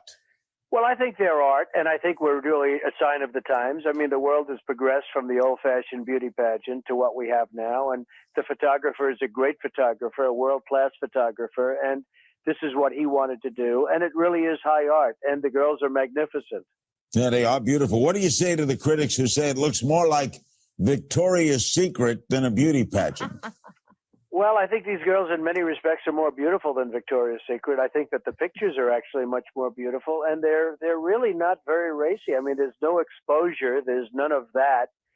They're just very high line, and this is 2010, which is a different decade from the decades we've been talking about, Larry. Speaking of that, let's take a look back at what the racy part of the competition looked like. This is 1977. The host is a young Bob Barker. Watch. Now, we've never taken a poll, but I am willing to bet that the swimsuit competition is just about the most popular event in this pageant. It's also a very tough assignment for the judges. Yes, it is. So, judges, get ready. And you at home, get ready, too, for our 12 semifinalists in the Miss USA swimsuit competition. Miss District of Columbia, Miss Hawaii, Miss Virginia. Little different, Donald. It's a little bit different, and I love Bob Barker. I thought he was terrific, but the world's changed, Larry. Yeah, it has. All right, let's find out what your two of your judges think. Paula Dean, you're a cook, a restaurateur. What do you make of these pictures? Yes, Larry. Hello, Mr. Trump. Hello, Paula. I look forward to seeing you on Sunday night. Thank you for including me. I can't hardly wait, Mr. Trump. You know, I was able to see a little bit this morning, and I thought the photos were in fabulously beautiful good taste. And like Mr. Trump said, we're in a different decade right now. And these girls can only do this for a very short period. In fact, I have pictures of myself back in 1963 when I was only 15 years old. My mother had to drive me to the shoot, and I was in a bikini. And she worried over that, but that was in the 60s. Different time. Let me ask Johnny Wheeler. All right, hold it, Paul. We get your point. Johnny, what do you make of this? I think it's an amazing spread that the girls have partaken in, and I think something that I always gathered from these pageants on television was just the empowerment that these women had over their bodies, their looks, the way they spoke, how clever they were. And I think it's important for kids to see that even if they're in lingerie, even if they're in an evening gown, even if they're in a plastic bag, they have this empowerment to be out there and they believe in themselves. They're strong women. Can you understand why people...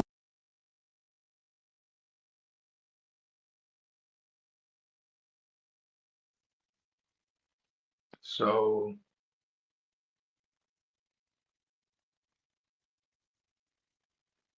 as you can see, there's a lot of nefarious stuff going on. I'm gonna play a couple more videos. Hold on. I'm busting these Pringles down. The hot and spicy Pringles. You can roll for J. But I'm gonna watch some videos real quick.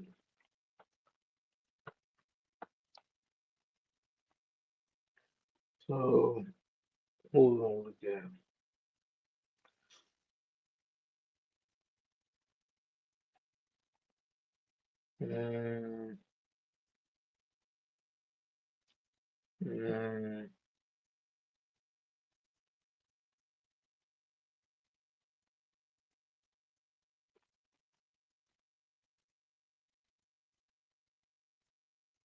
Well, I don't know. I want to see that Stream My TV video while I'm rolling up because I ain't even seen it yet. I really do want to know what's going on with rules. Hey, come on in. I need to show you what I've been drinking. Did you get a new coffee flavor? Nope. This is Dose, my new liver health supplement. Wait. The first time any gangs in Los Angeles have been indicted for sex trafficking. You know, individuals may have been, but not a gang, not a group of people from a hood in LA. First time where sex trafficking is part of the RICO. So I got my hands kind of cliche though, because they hood is like it's a track Fig. You know what I'm saying? Yeah, and and this should be a warning to all the other hoods that are off of Fig that are involved in the same activity. They coming. That's all I'll say. And I don't wish that on anyone. I don't wish that on any set or any individuals. But the reality is, if you don't get off the streets right now, they're coming. And that's just my message to all the boys and girls out there. Don't join gangs. If you're in a gang, fall back unless you don't mind going to prison or jail or the county jail, the feds. Facts. But they're coming. In today's day and age, with the technology that the police have, with the cameras that are all over the place, with the all our phone calls are being recorded, all our DMs are being saved. You think, oh, let me talk to this person using FaceTime DM. I've seen so many cases where people are talking about criminal activity using Facebook DM, thinking that, oh, okay, it ain't gonna get tapped. But then all they do is subpoena all of the Facebook DMs, and they're right there for us to see. Hey, look, I got a homie. I ain't gonna say his name, but he on social media. He got an Instagram with no post. All he do is watch, and he posts like memes on his story because his whole case was surrounded around social media. He know damn well they can check your DMs, and he just like he kind of Spooky Johnson of participating in social media. So he got followers. He follow people, zero posts, and all he do is post memes on his story, bro. Yeah, like they what you put in your DM is not a secret. Your close friends, it ain't just close friends or whatever you think it is. So, you know, just to let people know. I think one of the only things that might protect you is using something like Signal as a. I don't know what that is. It's an app for text. Well, don't give up the game, then. Let it stay private. Well, I'll say this: there's a few apps that are specifically designed that do not save data. They do not save data. Okay. Instagram saves your data. Even if you delete it, it saves your data. Facebook, same company, it's owned by Meta, saves your data. Twitter saves your data. YouTube saves all your data. You know, it's funny about you saying they what by Meta? Meta owns Instagram and Facebook now. I got some Meta Ray-Bans on right now. And that's crazy. So if I record some crazy shit on these Meta glasses, shit, I guess they got it, huh? All right, so we got the United States of America versus 11 folks. Amaya Armstead is the lead defendant. Hey, here's another thing. It's the first time I've ever seen a female as the lead defendant in a federal indictment when there's a whole bunch of other men. What about the girl, the drug Queen Pen? Well, Blanco lady. Is she from LA? No. Okay, I'm not. I'm just. I don't know where she's from. Yeah, I'm not sure. But in terms of all the LA cases, and I got at least, this is I've read over 100 of these. Mm-hmm. Amaya Armstead, aka Lady Duck, Keandre Young, aka Young Poke. This ain't the same Young Poke that we know from rapping. No. Okay. Naziz Harris, and this is funny. They got their AKAs off of their social media. So this person, Naziz Harris, they put his Instagram AKA Rich Off the Bitch, AKA, and then his name is N4. His street name is N4. Then they got N4 Presidential. Shout out to Street Money TV because I like watching this content. But that handle was crazy. Rich off the bitch. My nigga. That's crazy.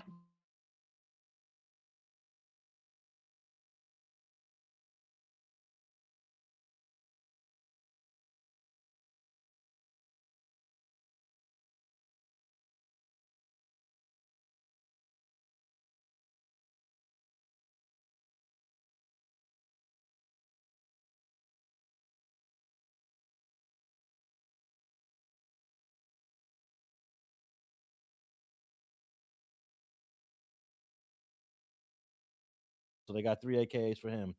Avery Amoka, aka Hands, aka Hand Secure Payments. Jared Evans, aka J Money. Matthew Brooks, aka Buddha, aka Vermont Star. Hold on. What the last one? Matthew Brooks, Buddha, and Vermont Star. Okay. Then we got one that we all know and love from the Baby Stone Gorillas. That's Darrell Robinson, P4K, aka Popcorn. Jalon Phillips, aka Waymo, Paymo, Chop'em, and Waylon. Brian Israel, Israel. Brian Israel, aka Folok. I'm reading it like a white person for a second. Forlock. No, it's Forloke, Figafo, and Notorious FIG. Oh, that's a nice one now. Notorious FIG.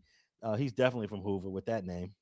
And then Sahan Gray, aka Tiny 3, and the last defendant on this case is Tommy Cockham.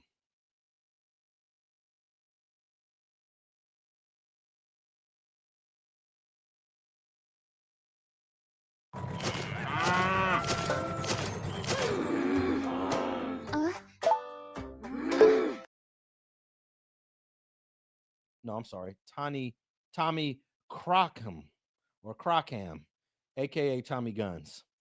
All right, so Amaya Armstead, known as Lady Duck. Okay, the first paragraph just identifies them. Others known and unknown to the grand jury were members and associates of an organization known as the Hoovers. We know that not to be true. We know about half of them are really Hoovers. A couple of them aren't Hoovers at all, but I guess they're associates if they're engaged in activity. The Hoovers are an organization, criminal organization, gang engaged in illegal activities, but not limited to sex trafficking of minors, sex trafficking through force, fraud, coercion, narcotics, money laundering, assaults, robberies, kidnappings, and other crimes. The Hoovers operated in the Central District of California and elsewhere. The Hoovers organizations, including its leaders, members, and associates, constitute an enterprise as defined by Title 18 of the United States Code. Cash App is a licensed money service business, which is a financial institution pursuant to 31 USC, which is engaged in or the activities of which affect interstate or foreign commerce. So they're basically saying, look, they got all the Cash App data. I know for a fact because Cash App has got to adhere to the same laws that banks adhere to. They're saving all your data. You cannot even delete anything you do in Cash App. That's being saved forever. So obviously they subpoenaed all the Cash App records and got all the money transfers. Background of the racketeering exercise. I ain't gonna read this whole thing. It's 155 pages. Link to the entire indictment will be in the description or in the show notes of this podcast. But the Hoovers were a criminal street gang, and if you want me to stop at any point, why don't you just tell me to stop? The Hoovers were a criminal street organization formed in the late 70s that later became part of the larger West Side Crips. They eventually split into two factions, the Gangster Crips and the Neighborhood Crips, and the Hoovers aligned themselves with the Gangster Crips. All right, they're going to give a whole history here. They always get the history wrong. We're going to... Hoovers, they said late 70s? Did it say late 70s? Yeah, no, the Hoovers actually were, I'll say 69, 70. Yeah, they said late 70s. Yeah, the history part is always incorrect. They gang department is bunk. Yeah, so paragraph 5. At the time of this indictment, all the Hoover sets, except for the Five Deuces, claim allegiance to the Hoover criminal gangsters. Paragraph 6. The Hoovers had many rivals, including but not limited to the 30s, 40s, 60s, 90s, Hunnits, 5-7 Neighborhood Crips, Menlos, 102 Budlong. All right, we know all their rivals. The Hoovers have approximately 1,800 members. The Hoovers claim a territory in the city of LA, bounded by Vernon to the north, Imperial to the south, 110 to the east, and Vermont to the west. That's not 100% true because there's a couple of sets in there, like the Menlos, that are sprinkled within this whole little section.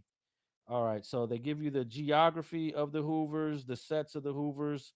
They got some photos of graffiti. They got in paragraph 9, they break down the clothing the Hoover Astros had, the orange. Now they showing more photos. These are all photos taken directly from social media. They got all of these social media photos in the indictment. Paragraph 14, to further demonstrate their membership and allegiance to the Hoover enterprise, members would often refer to each other as Groove or Groover, as homage to the gang's origins. More background and history. Let's get to the actual offenses. Paragraph 20, Hoovers largely controlled sex trafficking and prostitution in the Figueroa corridor. Members and associates of the enterprise act as pimps to promote and manage sex trafficking. Pimps exploited commercial sex acts of victim sex workers, including minors, for the pimp's own personal gain and on behalf of the enterprise. Okay, so they're going into what pimps do, and we're going to scroll down to paragraph 23. To start working for a pimp, a victim was required to pay a choosing fee. That is a payment for the privilege to work for that pimp. Victims were taught that once they choose a pimp, they were not permitted to speak to or even look at other pimps, and they would face grave consequences for violating this rule. Similarly, if a victim attempted to leave her pimp, she was required to pay an exit fee or face grave consequences. That's paragraph 23. The first thing it makes me think about is when your homeboy, former pimp, Perrion talked about how one pimp could break another girl and get her away from another pimp, and it happens all the time. Every pimp has lost a chick or two. Every pimp has been knocked off by another pimp. But this paragraph says you ain't supposed to do that, and there's grave consequences for doing that. But happens all the time. The homie Perrion, which is a former pimp these days, he said he knocked Sharp for a couple bitches before. back in them days. All right. Paragraph 24. Generally, if a person who was not a Hoover wanted to engage in pimping or sex trafficking activities in Hoover's territory, including the Figueroa corridor, they were required to be in good standing with the Hoovers or to have Hoover's permission to do so. If a non-Hoover pimp sex trafficked in Hoover's territory without the Hoover's authority to do so, that pimp would be risked of being robbed and assaulted by Hoover pimps. This is funny. They're saying Hoover pimps having his sex worker robbed and assaulted by Hoover pimps, or having his sex worker knocked. Hey, they use the word having his sex worker knocked, meaning recruited away from him to work for a Hoover or a Hoover associate pimp. So there you go. In the next paragraph, they use the correct term, not, which is what paragraph 23 talked about. All right, I'm gonna scroll down here. Paragraph 26. Hoover's also continually engaged in distributing controlled substances, including oxycodone, promethazine, codeine, benzodiazepine, alzapropone, and fentanyl. Hoover's often referred to promethazine with codeine as TRIS, TRIS, shorthand for Tris Pharma Inc., the pharmaceutical company that manufactured promethazine with codeine. They often refer to oxycodone pills as Perks or Yerks, which are also shorthand for Percocet, a brand name for oxycodone pills. Hoover's illegally diverted pharmaceutical drugs by recruiting fake patients to obtain and fill prescriptions for highly sought after controlled pharmaceuticals. All right, so I'm going to scroll down here to paragraph 28. Hoovers were known to utilize Cash App and Apple Pay. This is where everything you do digitally is going to be saved and will be used against you. They use this as a means of receiving and transferring criminal proceeds. The vanity names of these financial accounts often reference a Hoover's member's moniker. Oh my goodness. They use their real monikers to transfer money allegedly from account to account. Hoovers often directed their sex trafficking victims to deposit the proceeds of their sex work into the Hoover members' Cash App account. The Hoover's members would then use these proceeds to further promote their criminal activities, such as arranging Uber rides for sex trafficking victims, procuring hotel rooms, and paying for food and condoms. Sometimes enterprise members directed sex workers to send Cash App payments to a different enterprise member, who then funneled the money to the intended recipient to layer illegal proceeds transactions and frustrate efforts to trace victims' proceeds to their pimp. Hey, it's Adam with Vantage. All right, so what you've just seen me do is demonstrate how our laser strike system here works.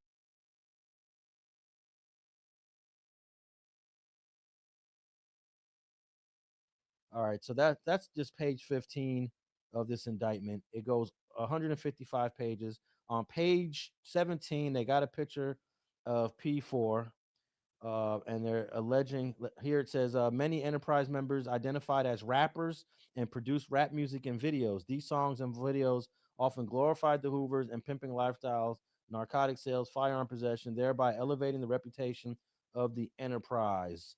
Some enterprise members did not claim the Hoover's name, but participated in and contributed to the enterprise, including putting in work which involved criminal activities, including shooting and assaulting enemies of Hoover's, committing robberies, obtaining firearms, distributing drugs, etc., etc. So, and on that page, they showed a picture of P4, which is insane. So they saying whatever P4 is doing is for the benefit of the Hoovers? Yeah. That's cap. And they saying, I guess they're acknowledging he's not a Hoover, but he's engaged in Hoover activity. That's cap. Okay. See, that's where they fumble at. Yeah, I mean, every single indictment, when it's first introduced and first unsealed, has a lot of extras in it. It's just what it is. It's up to your lawyer now to start combating all of the, misinformation and the extras. And on page 22 is where the conspiracy is discussed. I'm just going to read a couple more paragraphs of this here. Beginning no later than in or around February 2021 and continuing through August 7th of 2025. Within LA County, defendants Armstead, Young, all the defendants named, and others known and unknown to the grand jury, each employed by and associated with Hoover's enterprise and enterprise engaged and the activities which affected interstate and foreign commerce, knowingly and intentionally conspired to violate Title 18 United States Code. That is to participate directly and indirectly of the affairs of Hoover Enterprise through a pattern of racketeering activity as associated Title 18. A pattern of racketeering consisted of dealing controlled substances, robbery, kidnapping, multiple acts indictable under Title 18, U.S. Code, Section 1591. There's a whole bunch of pages of different U.S. title codes. All right, here's the overt acts. These are the overt acts. I haven't read these overt acts yet. There's going to be a bunch of overt acts. I remember reading the Young Thug overt acts indictment. There was 180 overt acts, and like 90 of them was BS. Some of them were real, but half of them were BS. So let's just read a few of these overt acts. Overt act number 1. On an unknown date, at least 4 women were branded with tattoos of the defendant Armstead's moniker, Lady Duck. That's considered an overt act. So we got 4 chicks, and they got the pictures of the tattoos. Wow, this one chick tatted her butt on her cheek. Once the left side says lady, the right side says duck. Lady Duck. So that's considered an overt act. Overt act number 2. On an unknown date, at least 2 people were branded with tattoos of the defendant Amoko's moniker, Hands. So 2 photos of these tattoos, hands. So those 2 overt acts aren't illegal. So those are perfectly legal acts. On an unknown date, at least 3 people were branded with tattoos of a symbol wording the defendant Israel's used to identify him. So they got these 3 photos of his moniker. What do it say? The figure way. Okay. The figure foe, figure way. So I guess his one of his AKAs was figure something. All right, overt act 4. On February 9th, 2021, while driving a car together, Armstead and Evans possessed with the intent to distribute promethazine, counterfeit oxycodone that in fact contained fentanyl, Xanax, a scale, and more than 9,000 cash. Now that's the first illegal overt act. That's overt act number 4. But let me go back to the beginning of the conspiracy where it says all the people indicted and others known and unknown to the grand jury. The ones that are known that are not named, you know who those are, right? Those are the ones that are telling. The ones that are known and unknown. So the ones that are known that are not named are telling. So they must have, this overt act number 3, somebody had to provide this information. With the promethazine? I'm sorry, overt act number 4. Yeah, on February, okay. with the date, February 9th, 2021, Armstead and Evans sold oxycodone. So a redacted name. They didn't even put the name. It just says possessed with the intent to distribute, and a scale, and more than 9,000. So that means Armstead and Evans was another person that's unnamed here that provided this information. Unnamed, or it ain't redacted? It's not even redacted. Okay, no. yeah, that's a CR. Yeah. So somebody within the conspiracy between 2021 and 2025. That was in that car. Yeah, they was in the car. Because we know Armstead and Evans, they're indicted. They're not right. Okay, overt act 5. On April 18th, 2021, just like 2 months later, defendant Israel physically assaulted his sex worker victim 1 in Vegas, Nevada, striking her with a closed fist in the back of the head. So victim 1 is the one that provided that. Her name is not provided here, not even redacted. So victim 1 is telling. Fair to say. Fair. I thought I knew what therapy was until. It's getting late, man. This motherfucking indica is hitting me. So I'm finna probably get one more video in. That's crazy about the Hoovers gang going outside. I won't say all the Hoovers. I'm not saying all the Hoovers, but this Hoover RICO. This Hoover RICO is bad work, to say the least, man.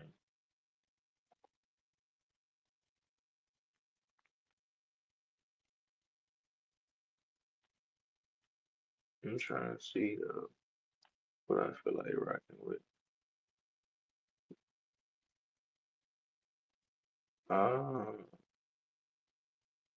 I ain't seen this one.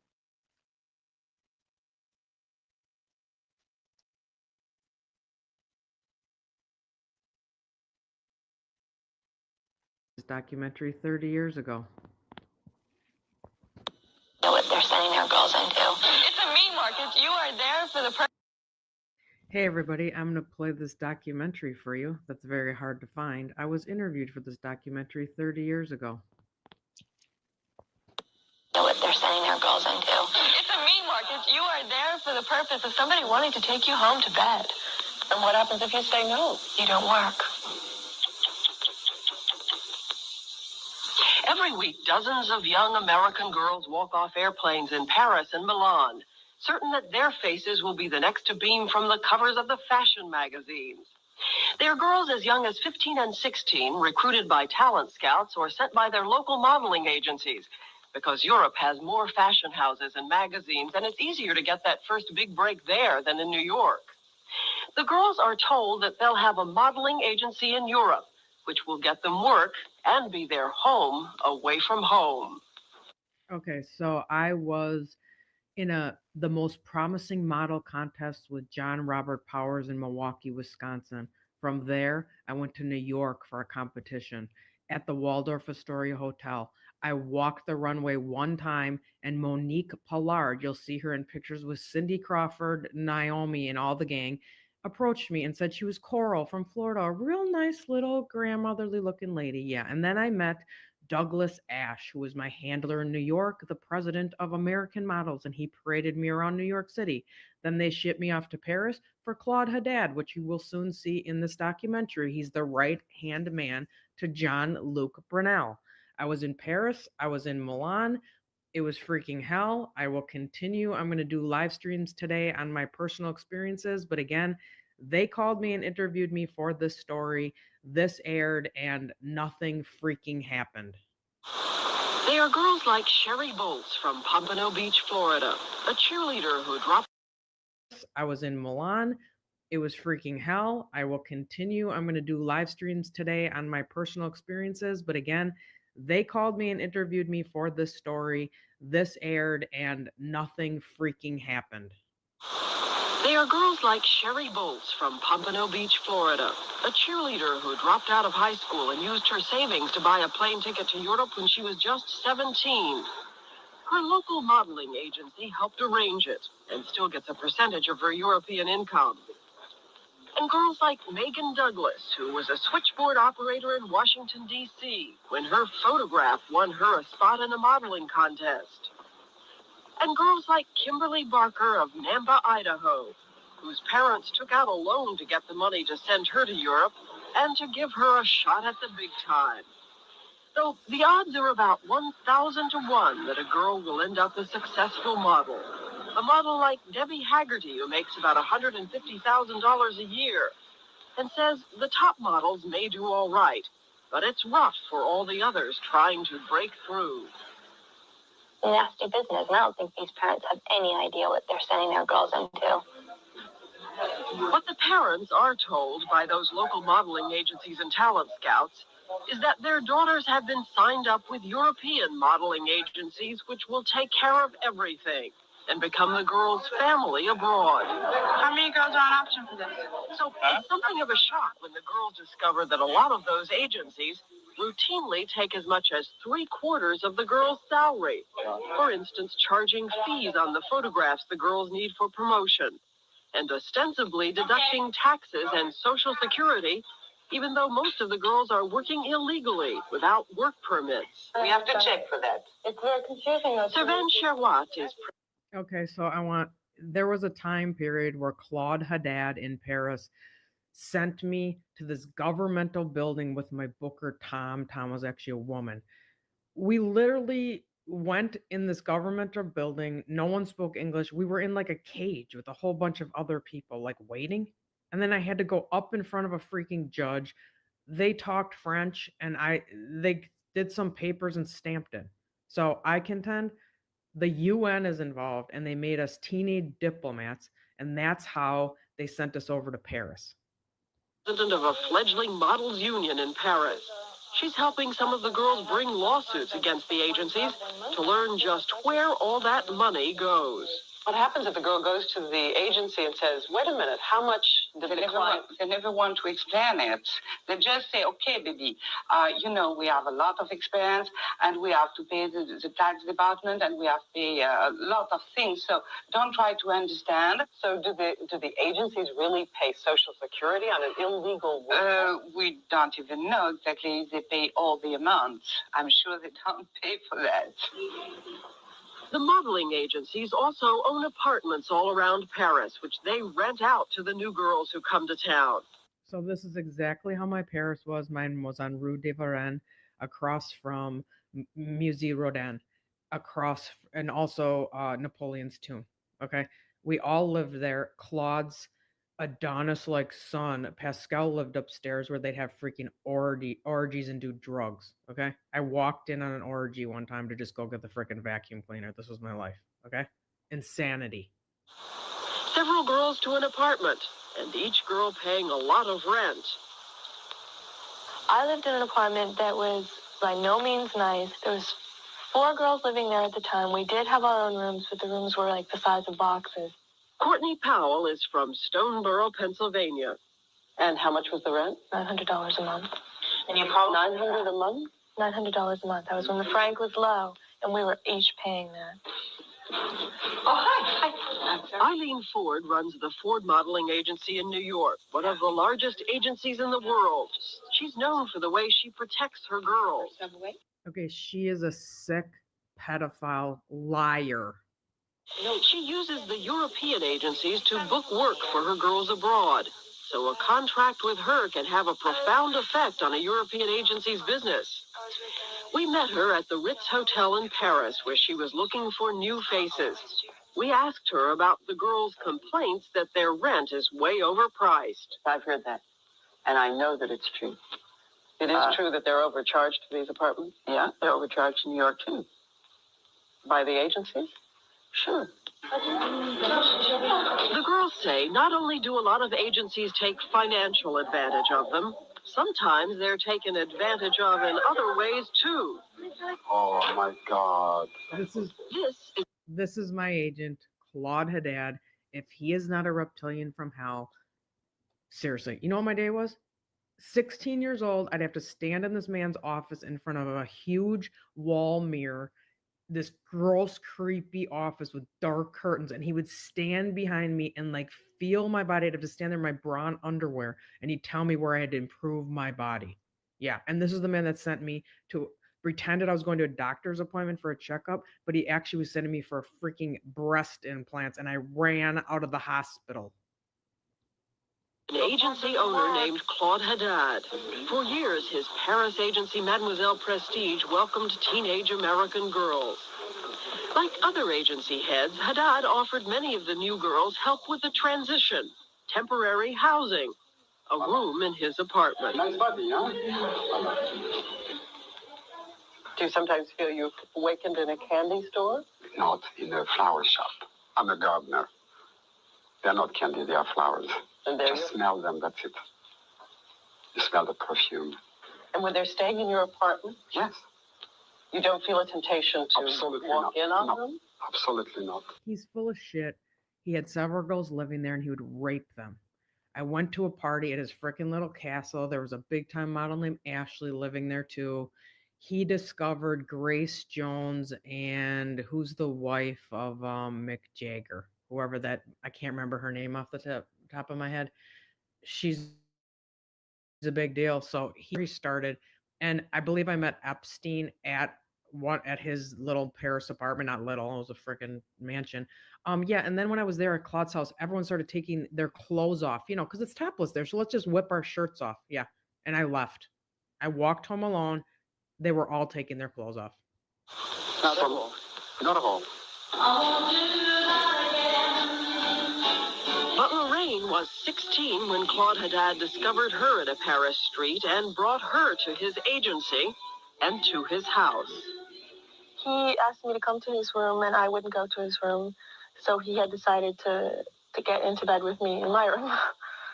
And just trying to kiss you, trying to block you, in a corner or against a wall or anything. And you would just keep talking and trying to squiggle out of it, How many of the girls who came in told you that he had tried this sort of thing with them? All of them. All the girls I lived with had all except one. How many teenage models, Mr. Haddad, have you slept with? What do you mean by teenage? The young girls, 16 to 19. 16? Almost never. You that he had tried this sort of thing with them? All of them. All the girls I lived with had all except one. How many teenage models, Mr. Haddad, have you slept with? What do you mean by teenage? Have you slept with? What do you mean by teenage? Mr. Haddad, have you slept with? What do you mean by teenage? The young girls, 16 to 19. 16? Almost never. Let me read you some letters. Yeah. These are letters. I have a lot of letters, too. He walked in on me while I was in the bath, while I was changing in the room, and even did things like jumping in the bed with me while I was trying to sleep. Yeah, and by the way, at the models' apartments, there were no locks on the doors, none, and the toilet was like a separate little room from the bath. So I'd be trying to take a bath or a shower, and we had a cokehead photographer, Barry, that lived upstairs. He would just barge in when I was taking a shower and a bath. It was deliberate. It's how they set it up. True, I'm acting. No, most of this, it's always, when people say something, it's always a little truth. What's the little truth in this? Yes, very little truth. What do you mean little truth? What is the little That I hug them, that I try to flirt with them, but never more. They can say what they want. Here's some of the words they used.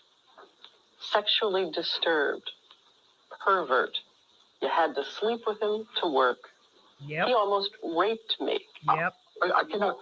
What do you say? How many almost raped me? You always use almost raped me. I'm quoting. But in this case, it was a 15-year-old girl. Can I? Oh, I'm 15 years old? I don't remember. Maybe it's possible. I don't know. Then Claude Haddad went on to say, what happens with the girls is not really his fault. When a French girl starts to play with her body, she knows that she can have problem. She can start to have problem with men. And I'm quoting. But in this case, it was a 15-year-old girl. Can I? Oh, I'm 15 years old? I don't remember. Maybe it's possible. I don't know. Then Claude Haddad went on to say, what happens with the girls is not really his fault. When a French girl starts to play with her body, she knows that she can have problem. She can start to have problem with men. And in America, I found out that when a girl does that, it's just, she doesn't even mean it. It's a game, but she's not thinking of what she's doing. It took me a long time to realize this. Do you work with Claude Haddad? No, sir. No more. Liar. Wouldn't send your girls to him. No, ma'am. Oh.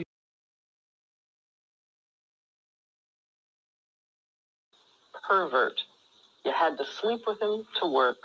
Yep. He almost raped me. Yep. I cannot. What do you say? How many almost raped me? You always use almost raped me. I'm quoting. But in this case, it was a 15-year-old girl. Can I? Oh, I'm 15 years old? I don't remember. Maybe it's possible. I don't know.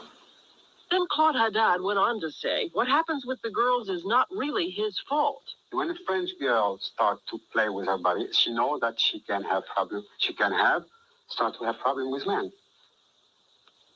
And in America, I found out that when a girl does that, it's just, she doesn't even mean it. It's a game, but she's not thinking of what she's doing. It took me a long time to realize this. Do you work with Claude Haddad? No, sir. No more. Liar. Wouldn't send your girls to him. No, ma'am. Oh, you're full of Right. shit. Why?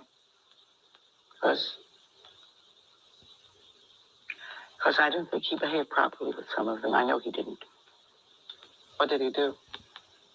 Did you behave properly, ma'am? Did you behave properly? Fucking pervert. No, and I know what he did. I have letters from girls telling me what he did. To me, it's just so reprehensible. Just so appalling. That some old sleazebag would come along and touch a girl. But one man Eileen Ford does associate with in Paris is this man, the head of Karen Models, one of the largest. Okay, let's get this straight. Eileen Ford knows exactly what's going on there. It's such, look, see how fake they are and liars. Jean-Luc Brunel and Claude Haddad are freaking partners. They're business partners. Most prestigious agencies in the country. His name is Jean-Luc Brunel. The girls told us Brunel is very careful about the models who are under the protection of Eileen Ford. But Courtney and Sherry, who are not Ford models, told us about the dinners he invites his other girls to attend with his male friends. It's a meat market. You are there for the purpose of somebody wanting to take you home to bed. He is acting as a matchmaker. He's got the agency. He's got the girls. His friends say, oh, Jean-Luc, I'd like to have, you know, I'd like to meet some girls, or we're having a party tonight. Can you bring some girls? And what happens if you say no? You don't work. Exactly. And they're all princes from faraway lands, Lebanon, Iraq, Italy, freaking you name it. They rolled in every prince of the world, and they made money off freaking trying to just date us and matchmaker us. That's it. So you've actually known, be very careful on this, you actually have known that he has made someone pay a professional penalty for saying no. I know, I paid a penalty for saying no. We all did. I was personally proposed to by himself, Jean-Luc, and I said, no way. I laughed in his face, and I had no more appointments, and I never worked. What about the fact that people say when you come over here, you've come over knowing what you're getting into? Well, everyone knows. How can you know what you're getting into? How can you know what you're getting into? This is like a foreign country, you know? I mean, I'm from Florida, little city, Pompano Beach, you know? I mean, come on. How am I going to know what goes on in Paris, you know, or Milan? I mean, I don't even speak the language. I don't know anyone, you know? I'm in a new environment, you know? I don't know anyone. I have to trust the people that I come over here with. I mean, I'm naive, I'm young. A lot of these bigwigs at the agencies literally have a scale where in this hand they have your career, and in this hand they have what they want. And your career can go up if they get what they want. If they don't get it, your career goes down. Many girls ever come to you and tell you that Jean-Luc invites them to parties where he has male friends, and it's clear what the arrangement is when you get there, and that you are expected to be the friend of his male friends. Look at her. I don't believe that. I mean, I believe they said it, but you don't believe it's true? I find it hard to believe it's true. My We've been told it is. Oh, I'm sure you have. You wouldn't be asking me if you weren't told that was true. But I like to think that our girls are not treated that way. And I like to think that were that true, I would know it because I've broken off more than one association here in my life. And you'd break it off immediately if it were true. I would.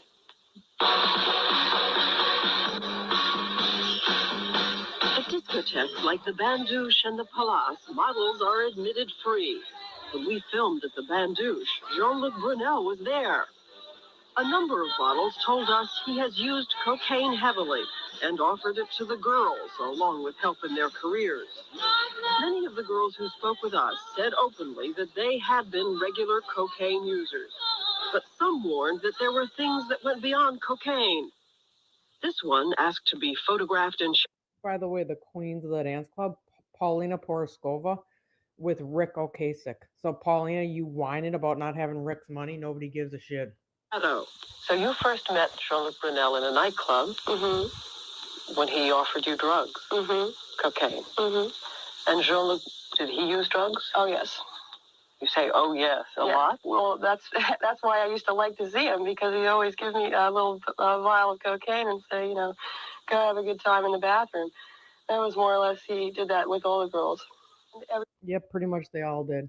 I never did a drug. I never drank because I knew if I did anything, these monsters would rape me. This girl told us a few years ago she went to Jean-Luc's house with a few of his friends. She said a powerful hallucinogenic drug was slipped into her drink, and that Jean-Luc kept urging her to go in and take a bath. I started hallucinating, and at first, you know, I was very confusing because it was very scary, because if you don't know that you've been drugged and all of a sudden you start hallucinating, that's very scary. She said she managed to get out of the house, but stayed disoriented for 24 hours. But this ex-model says several years ago she went to Jean-Luc's house and didn't get away. She asked to have her voice and face disguised. He gave you a drink? Yes. You drank it, and then what? I blacked out. I don't remember anything after that. The next thing you remember was being in this man's bed. Who was he? Do I have to say the name? It was Jean-Luc from Errands modeling agency. You were raped? Yes, I do know that. You're sure? Yes, I'm positive. I know. You think everybody knows this about Jean-Luc Brunel? Oh, yes. A lot of people know that. A lot of people. They continue to deal with him. But everyone continues to do it. I don't know why. We played a tape of the second girl's. Do you see how this strategy is just like Project Veritas? State the obvious, drag it out, excuse me, and then ultimately, like these people, they did nothing. Again, 30 years old this shit is. 30 years. Story of drugs and rape to Eileen Ford. I don't know what to tell you. That's horrible. And this is the first time you've ever heard one of these stories. Absolutely. Because we have talked to 5 other girls who say that they have had drugs put in their drinks by Jean-Luc or Jean-Luc's friends. I hope you're wrong. And for his sake, I hope you're wrong. Eileen Ford says she's sure Jean-Luc has used drugs, and she even warned him about it. I have certainly asked him never to have drugs around in front of my models. That's all you've ever said to him? Well, that's a pretty fair warning. But were you ever told about this and ever raised it with him? The drugs? You mean being doped up and put to bed? Getting girls drugged up and into bed with him or his friend? No. Have girls ever come back and complained to you that he took them to parties with people who dealt in drugs? No. So here they are, the fresh new faces from Omaha and Washington and Pompano Beach and Wichita. Every girl hoping for a lightning bolt that will transform an ordinary teenager into a superstar. While not far away, the wiser and older girls of 19 and 20 say someone has to warn them what may lie ahead. I can't really see any solution to the problem that's in Paris at this moment, because I think there'll always be people who are sending their girls over thinking, well, she's different. Every mother believes that her daughter is different. And it's sad. I think it really is sad when she could have been going to her junior prom. She was hanging out at the bandouche with a bunch of playboys, shoving cocaine up her nose. But to be honest with you, I wanted to go. And I saw this as an opportunity. And I still see it as an opportunity. I know I was meant there to be a watcher. For me personally, my parents didn't have any idea. My parents loved me at the time, and they had good intentions. But now they don't. And so, Mom and Dad, I don't understand. I don't know how you thought this day would never come. For the past 2 years, I've lived hunted and on the run, and you allowed me to sink as low as to living in the woods by myself with nothing. And I'll never understand it. And I'll never be able to express to you the depths of confusion and heartache that I feel. And all I want is my kids back. I don't care about any of this. It's not that hard to do the right thing, is it? I love you, Sid and Grace.